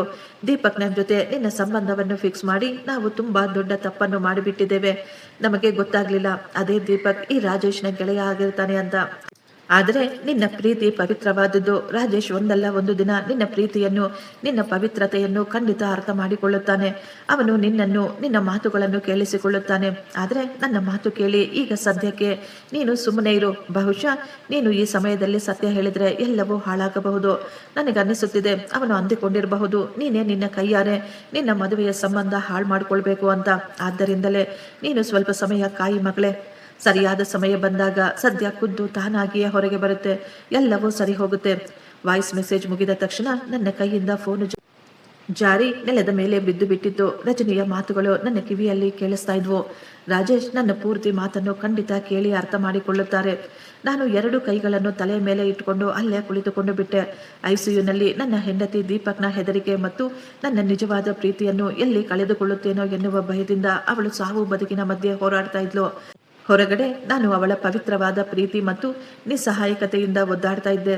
ಸತ್ಯ ನನಗೆ ಗೊತ್ತಿರಲಿಲ್ಲ. ಸತ್ಯ ತಿಳಿದಾಗ ನನ್ನೊಳಗೆ ಪಶ್ಚಾತ್ತಾಪ ತುಂಬಿತ್ತು. ಬಹುಶಃ ನಾನು ಅವಳಿಗೆ ಸ್ವಲ್ಪ ಸಮಯವನ್ನು ಕೊಟ್ಟಿದ್ರೆ, ಬಹುಶಃ ನಾನು ಅವಳಿಗೆ ವಿಶ್ವಾಸವನ್ನು ಕೊಟ್ಟಿದ್ರೆ, ನನಗೆ ನಿನ್ನ ಮಾತಿನ ಮೇಲೆ ನಂಬಿಕೆ ಇದೆ ಅಂತ ಹೇಳಿದಿದ್ರೆ, ಮೊದಲ ರಾತ್ರಿ ಅವಳು ಹೌದು ಅಂತ ಹೇಳಿದಾಗ ಅವಳ ಪೂರ್ತಿ ಮಾತನ್ನು ಹೇಳಲು ನಾನು ಅವಳಿಗೆ ಅವಕಾಶ ಕೊಟ್ಟಿರಲಿಲ್ಲ. ಪ್ರತಿ ಬಾರಿ ಅವಳು ಹೇಳ್ತಾ ಇದ್ಲು, ನೀವು ನನಗೆ ಸ್ವಲ್ಪ ಸಮಯವನ್ನು ಕೊಡಿ, ಒಂದಲ್ಲ ಒಂದು ದಿನ ನಾನು ನಿಮಗೆ ಎಲ್ಲ ಹೇಳ್ತೀನಿ ಅಂತ. ಆದರೆ ನಾನು ಅವಳ ಮಾತನ್ನು ಕೇಳಿಸಿಕೊಳ್ಳುವ ಬದಲು ನನ್ನ ಅನುಮಾನಕ್ಕೆ ಪುಷ್ಟಿ ಕೊಡ್ತಾ ಇದ್ದೆ. ನಾನು ಈಗ ನನ್ನ ಕಣ್ಣುಗಳನ್ನು ಮುಚ್ಚಿಕೊಂಡು ತಲೆಯ ಮೇಲೆ ಕೈ ಇಟ್ಕೊಂಡು ಕುಳಿತಿದ್ದೆ. ನನಗೆ ದೀಪಕ್ ಮೇಲೆ ತುಂಬಾ ಹೆಚ್ಚಿನ ಕೋಪ ಬರ್ತಾ ಇತ್ತು. ಅವನು ನನ್ನ ಜೀವನದಲ್ಲಿ ವಿಷವನ್ನೇ ತುಂಬಿಸಿಬಿಟ್ಟಿದ್ದ. ರಜನಿಯ ಪ್ರತಿಯೊಂದು ಕ್ಷಣವೂ ನನ್ನ ಕಣ್ಣ ಮುಂದೆ ಓಡ್ತಾ ಇತ್ತು. ಅವಳು ಹೇಗೆ ನನ್ನಿಬ್ಬರು ತಂಗಿಯರ ಜೊತೆ ಎಷ್ಟೊಂದು ಸಂತೋಷವಾಗಿ ನಗುತ್ತಾ ಮಾತನಾಡ್ತಾ ಇದ್ಲು, ಹೇಗೆ ಅಮ್ಮನ ಜೊತೆ ಎಷ್ಟೊಂದು ಪ್ರೀತಿಯಿಂದ ಅಡಿಗೆ ಮನೆಯಲ್ಲಿ ಕೆಲಸ ಮಾಡ್ತಾ ಇದ್ಲು, ಹೇಗೆ ಅಪ್ಪನಿಗೆ ಒಬ್ಬ ಮಗಳಾಗಿ ಸೇವೆ ಮಾಡ್ತಾ ಇದ್ಲು, ನನ್ನ ಪ್ರತಿಯೊಂದು ವಿಷಯದಲ್ಲಿಯೂ ಎಷ್ಟೊಂದು ಗಮನ ಇಡ್ತಾ ಇದ್ಲು. ನಾನು ಯಾವಾಗಲೂ ಕೋಪದಿಂದ ಮೌನವಾಗಿ ಇರ್ತಾ ಇದ್ರು ಅವಳು ನನ್ನನ್ನು ಅರ್ಥ ಮಾಡಿಕೊಳ್ಳಲು ಪ್ರಯತ್ನ ಪಡ್ತಾ ಇದ್ಲು. ಅವಳು ನನ್ನಿಂದ ದೂರ ಹೋಗ್ತಾ ಇರಲಿಲ್ಲ, ಆದರೆ ನಾನೇ ಅವಳನ್ನು ದೂರ ಮಾಡಿಕೊಳ್ತಾ ಇದ್ದೆ. ಆಗಲೇ ಡಾಕ್ಟರ್ ಹೊರಗೆ ಬಂದು ಪೇಷಂಟ್ಗೆ ಪ್ರಜ್ಞೆ ಬಂದಿದೆ, ಆದರೆ ಅವರ ಪರಿಸ್ಥಿತಿ ಈಗಲೂ ತುಂಬಾ ಕ್ರಿಟಿಕಲ್ ಆಗಿದೆ. ನಿಮ್ಮಲ್ಲಿ ಯಾರಾದರೂ ಒಬ್ಬರು ಮಾತ್ರ ಒಳಗೆ ಹೋಗಿ ಆಕೆಯನ್ನು ಭೇಟಿಯಾಗಬಹುದು ಅಂತ ಹೇಳಿದ್ರು. ನಾನು ತಕ್ಷಣ ಓಡಿ ಒಳಗೆ ಹೋದೆ. ರಜನಿ ತುಂಬಾ ಕಷ್ಟಪಟ್ಟು ತನ್ನ ಕಣ್ಣುಗಳನ್ನು ಓಪನ್ ಮಾಡಿದ್ಲು. ನಾನು ತಕ್ಷಣ ಅವಳ ಕೈ ಹಿಡಿದುಕೊಂಡು ಜೋರಾಗಿ ಅಳಲು ಶುರು ಮಾಡಿದೆ. ನಾನು ಅವಳ ಕಾಲುಗಳನ್ನು ಹಿಡಿದುಕೊಂಡು, ರಜನಿ ದಯವಿಟ್ಟು ನನ್ನನ್ನು ಕ್ಷಮಿಸಿಬಿಡು. ನಾನು ನಿನ್ನ ಒಂದೇ ಒಂದು ಮಾತನ್ನು ಕೂಡ ಪೂರ್ತಿಯಾಗಿ ಕೇಳಿಸಿಕೊಳ್ಳಲಿಲ್ಲ, ನಿನ್ನ ಮೇಲೆ ವಿಶ್ವಾಸ ತೋರಿಸಲಿಲ್ಲ, ನಿನ್ನನ್ನೇ ಅಪರಾಧಿ ಅಂತ ಭಾವಿಸಿದ್ದೆ. ಆದರೆ ನಿಜವಾದ ಅಪರಾಧಿ ನಾನೇ ಅಂತ ಹೇಳ್ತಾ ಇದ್ದೆ. ಆಗ ರಜನಿ ನಿಧಾನವಾಗಿ ಹೇಳಿದ್ಲು, ನಿಮ್ಮ ಮೇಲೆ ನನಗೆ ಯಾವತ್ತೂ ದ್ವೇಷ ಇರಲಿಲ್ಲ. ನಾನು ನಿಮ್ಮನ್ನು ತುಂಬ ಹೆಚ್ಚಾಗಿ ಪ್ರೀತಿ ಮಾಡ್ತಾ ಇದ್ದೀನಿ. ಆದರೆ ನೀವು ನನಗೆ ಒಂದೇ ಒಂದು ಅವಕಾಶವನ್ನು ಕೊಡಲಿಲ್ಲ ಅಂತ ಹೇಳಿದ್ಲು. ನಾನು ಅವಳ ಕಣ್ಣೀರನ್ನು ಒರೆಸಿ ಅವಳಿಗೆ ಎಲ್ಲ ಸತ್ಯ ಹೇಳಿದೆ. ದೀಪಕ್ ಪ್ರತಿದಿನ ನನ್ನನ್ನು ನಿನ್ನ ವಿರುದ್ಧ ಹೇಗೆ ಎತ್ತಿ ಕಟ್ಟುತ್ತಿದ್ದ. ಅವನು ಪ್ರತಿದಿನ ನನಗೆ ನೆನಪಿಸುತ್ತಿದ್ದ, ನಿನ್ನ ಹೆಂಡತಿ ಬೇರೆ ಯಾರನ್ನೋ ಇಷ್ಟಪಡ್ತಾ ಇದ್ದಾಳೆ ಅಂತ. ಅವನು ಹಾಕಿದಂತಹ ಅನುಮಾನದ ಬೀಜಗಳಿಂದ ನನ್ನ ವಿವೇಕ ಕೆಟ್ಟು ಹೋಗಿತ್ತು. ನನ್ನೊಳಗೆ ಅನುಮಾನ ತುಂಬ ಹೆಚ್ಚಾಗ್ಬಿಟ್ಟಿತ್ತು. ಇದೇ ಕೋಪದಿಂದಲೇ ಈ ದಿನ ನಾನು ಇಷ್ಟೊಂದು ದೊಡ್ಡ ಪಾಪವನ್ನು ಮಾಡಿಬಿಟ್ಟಿದ್ದೇನೆ. ನನ್ನಿಂದ ನೀನು ಈ ದಿನ ಸಾವು ಬದುಕಿನ ಮಧ್ಯೆ ಹೋರಾಡುತ್ತಾ ಈ ಆಸ್ಪತ್ರೆಯಲ್ಲಿ ಇದ್ದೀಯಾ ಅಂತ. ಆಗ ರಜನಿ ನನಗೆ ಹೇಳಿದ್ಲು, ನೀವು ನನಗೆ ಒಂದೇ ಒಂದು ಮಾತು ಕೊಡಿ, ನೀವು ಯಾವತ್ತೂ ಯಾರೇ ಏನು ಹೇಳಿದರೂ ಅವರ ಮಾತುಗಳನ್ನು ಕೇಳಿಸಿಕೊಳ್ಳೋದಿಲ್ಲ ಅಂತ. ಸಂಬಂಧಗಳು ಯಾವತ್ತೂ ಅನುಮಾನದ ಮೇಲೆ ನಿಂತುಕೊಳ್ಳೋದಿಲ್ಲ, ಪ್ರೀತಿಯಿಂದ ವಿಶ್ವಾಸದಿಂದ ನಿಂತುಕೊಳ್ಳುತ್ತವೆ. ನಾನು ಅವಳ ಕಣ್ಣೀರನ್ನು ಒರೆಸಿ ಅವಳ ಕೈಗಳನ್ನು ಹಿಡಿದುಕೊಂಡು ಪ್ರಮಾಣ ಮಾಡಿದೆ. ಖಂಡಿತ ನೀನು ಬೇಗ ವಾಸಿಯಾಗು. ನಂತರ ನಾವು ಹೊಸದಾಗಿ ನಮ್ಮ ಜೀವನ ಶುರು ಮಾಡೋಣ. ಈ ಬಾರಿ ನಮ್ಮ ಮಧ್ಯೆ ಯಾವತ್ತೂ ಯಾರೂ ಬರೋದಿಲ್ಲ. ನಾನು ಅವಳ ಮುಂದೆ ಕೈ ಜೋಡಿಸಿ ಕೇಳಿಕೊಂಡೆ, ದಯವಿಟ್ಟು ನನ್ನನ್ನು ಕ್ಷಮಿಸಿಬಿಡು ಅಂತ ಹೇಳಿ ಅಲ್ಲಿಂದ ಹೊರಗೆ ಬಂದುಬಿಟ್ಟೆ. ಈ ದಿನ ನನಗೆ ಅರ್ಥವಾಗಿತ್ತು, ಮನುಷ್ಯರ ಜೀವನವನ್ನು ಹಾಳು ಮಾಡಲು ಹೊರಗಿನಿಂದ ಯಾರೋ ಬರಬೇಕಾದ ಅವಶ್ಯಕತೆ ಇರಲಿಲ್ಲ. ಆಗಾಗ ಅರ್ಧ ಕೇಳಿದಂತಹ ಮಾತುಗಳು, ಇಲ್ಲ ಸಲ್ಲದ ಅನುಮಾನ ಮತ್ತು ಒಬ್ಬ ಕೆಟ್ಟ ಗೆಳೆಯ ನಮ್ಮ ಪೂರ್ತಿ ಜೀವನವನ್ನು ಹಾಳು ಮಾಡಲು ಸಿದ್ಧರಿರುತ್ತಾರೆ ಅಂತ. ನಾನು ಅದೇ ಸಮಯದಲ್ಲಿ ಹುಚ್ಚನ ಹಾಗೆ ಆಫೀಸ್ಗೆ ಹೋದೆ. ಅಲ್ಲಿ ನನ್ನ ಗೆಳೆಯನ ರೂಪದಲ್ಲಿರುವ ಶತ್ರು ದೀಪಕ್ ಇರುತ್ತಾನೆ ಅಂತ. ಅವನು ಪದೇ ಪದೇ ನನ್ನನ್ನು ರಜನಿಯ ವಿರುದ್ಧ ಎತ್ತಿ ಕಟ್ಟುತ್ತಿದ್ದ. ನನ್ನನ್ನು ನೋಡಿದ ತಕ್ಷಣ ಅವನು ಹೇಳಿದ, ರಾಜೇಶ್, ನೀನು ಈಗ ಇಲ್ಲೇನ್ ಮಾಡ್ತಾ ಇದೀಯಾ? ನಾನು ತಕ್ಷಣ ಅವನ ಕಾಲರನ್ನು ಹಿಡಿದುಕೊಂಡು ಅವನನ್ನು ಗೋಡೆಗೆ ಹಾಕಿ ಹೊಡೆಯುತ್ತಾ ನನಗೆ ತುಂಬಾ ಕೋಪ ಬರ್ತಾ ಇತ್ತು. ಅವನನ್ನು ಕೊಂದು ಹಾಕಬೇಕು ಅನ್ನುವಷ್ಟು ಕೋಪ. ನಾನು ಜೋರಾಗಿ ಕಿರುಚುತ್ತಾ ಹೇಳಿದೆ, ನೀನು ನನ್ನ ಜೀವನವನ್ನು ಹಾಳು ಮಾಡಬೇಕು ಅಂತ ಪ್ರಯತ್ನ ಮಾಡಿದೀಯಾ? ನೀನು ನನ್ನ ಹೆಂಡತಿಯ ವಿರುದ್ಧ ನನ್ನನ್ನು ಎತ್ತಿ ಕಟ್ಟಿದೀಯಾ? ನಮ್ಮ ಮಧ್ಯೆ ಗೋಡೆಯನ್ನು ಕಟ್ಟಲು ಪ್ರಯತ್ನ ಪಟ್ಟಿದೀಯಾ? ನಿನ್ನ ಈ ನೀಚ ಬುದ್ಧಿಯಿಂದ ಅವಳು ಈ ದಿನ ನನ್ನಿಂದ ಶಾಶ್ವತವಾಗಿ ದೂರ ಹೊರಟು ಹೋಗ್ತಾ ಇದ್ಲು. ನಾನು ಜೋರಾಗಿ ಅವನ ಕೆನ್ನೆಗೆ 4 ಏಟುಗಳನ್ನು ಹಾಕಿ ಹೇಳಿದೆ, ಇಂದಿನಿಂದ ನಿನ್ನ ಮತ್ತು ನನ್ನ ಮಧ್ಯೆ ಯಾವುದೇ ರೀತಿಯ ಸ್ನೇಹ ಸಂಬಂಧ ಇರೋದಿಲ್ಲ. ಇನ್ನು ಮುಂದೆ ನಿನ್ನ ಮುಖವನ್ನು ನೀನು ಯಾವತ್ತೂ ನನಗೆ ತೋರಿಸಬೇಡ. ನಿನಗೆ ನಾಚಿಕೆಯಾಗಬೇಕು. ನೀನು ಸ್ನೇಹದ ಹೆಸರಿನ ಮೇಲೆ ಇಷ್ಟೊಂದು ದೊಡ್ಡ ಮೋಸ ಮಾಡಿದೀಯಾ. ನೀನು ಸ್ನೇಹದ ಹೆಸರಿಗೆ ದೊಡ್ಡ ಕಳಂಕ ಕಣೋ. ಅವನು ತುಂಬಾ ದುಃಖದಿಂದ ಹೇಳ್ತಾ ಇದ್ದ, ನಾನು ರಜನಿಯನ್ನು ತುಂಬಾ ಪ್ರೀತಿ ಮಾಡ್ತಾ ಇದ್ದೆ. ರಜನಿ ನನಗೆ ಸಿಗ್ಲಿಲ್ಲ ಅಂದ್ರೆ ಅವಳಿಗೂ ಕೂಡ ಅವಳ ಪ್ರೀತಿ ಸಿಗಬಾರ್ದು ಅಂತ ಅಂದುಕೊಂಡೆ. ಆದ್ದರಿಂದಲೇ ನಾನು ಇದೆಲ್ಲವನ್ನು ಮಾಡಿದೆ. ನಾನು ದೀಪಕ್ಗೆ ಹೇಳಿದೆ, ಏಯ್ ಮುಟ್ಟಾಳ, ಪ್ರೀತಿ ಬಲವಂತವಾಗಿ ಪಡೆಯುವ ವಸ್ತುವಲ್ಲ ಕಣು. ಪ್ರೀತಿ ಮಾಡಿದವರು ಯಾವಾಗಲೂ ಸಂತೋಷವಾಗಿರಬೇಕು ಅಂತ ಬಯಸುವುದೇ ನಿಜವಾದ ಪ್ರೀತಿ. ಆದರೆ ನಿನ್ನಂತಹ ನೀಚ ಜನ ಈ ಮಾತುಗಳನ್ನು ಯಾವತ್ತೂ ಅರ್ಥನೇ ಮಾಡಿಕೊಳ್ಳೋದಿಲ್ಲ ಅಂತ ಹೇಳಿ ನಾನು ಅಲ್ಲಿಂದ ಬಂದುಬಿಟ್ಟೆ. ಕೆಲವು ದಿನಗಳ ನಂತರ ರಜನಿಯನ್ನು ಆಸ್ಪತ್ರೆಯಿಂದ ಡಿಸ್ಚಾರ್ಜ್ ಮಾಡಿದ್ರು. ನಿಧಾನವಾಗಿ ಅವಳು ಗುಣಮುಖಳಾಗುತ್ತಿದ್ದಳು. ನನ್ನ ಮನೆಯವರು ಮತ್ತು ನಾನು ಕೂಡ ಖುದ್ದಾಗಿ ಅವಳನ್ನು ಚೆನ್ನಾಗಿ ನೋಡಿಕೊಳ್ತಾ ಇದ್ವು. ಅವಳು ಬೇಗ ಗುಣವಾಗಲಿ ಅಂತ ನಾನು ಪ್ರತಿದಿನ ಪಶ್ಚಾತ್ತಾಪದ ಬೆಂಕಿಯಲ್ಲಿ ಬೇಯ್ತಾ ಇದ್ದೆ. ನಾನು ಎಷ್ಟೋ ಬಾರಿ ರಜನಿಯ ಕಾಲು ಹಿಡಿದುಕೊಂಡು ಅವಳ ಬಳಿ ಕ್ಷಮಾಪಣೆ ಕೇಳ್ಕೊಳ್ತಾ ಇದ್ದೆ.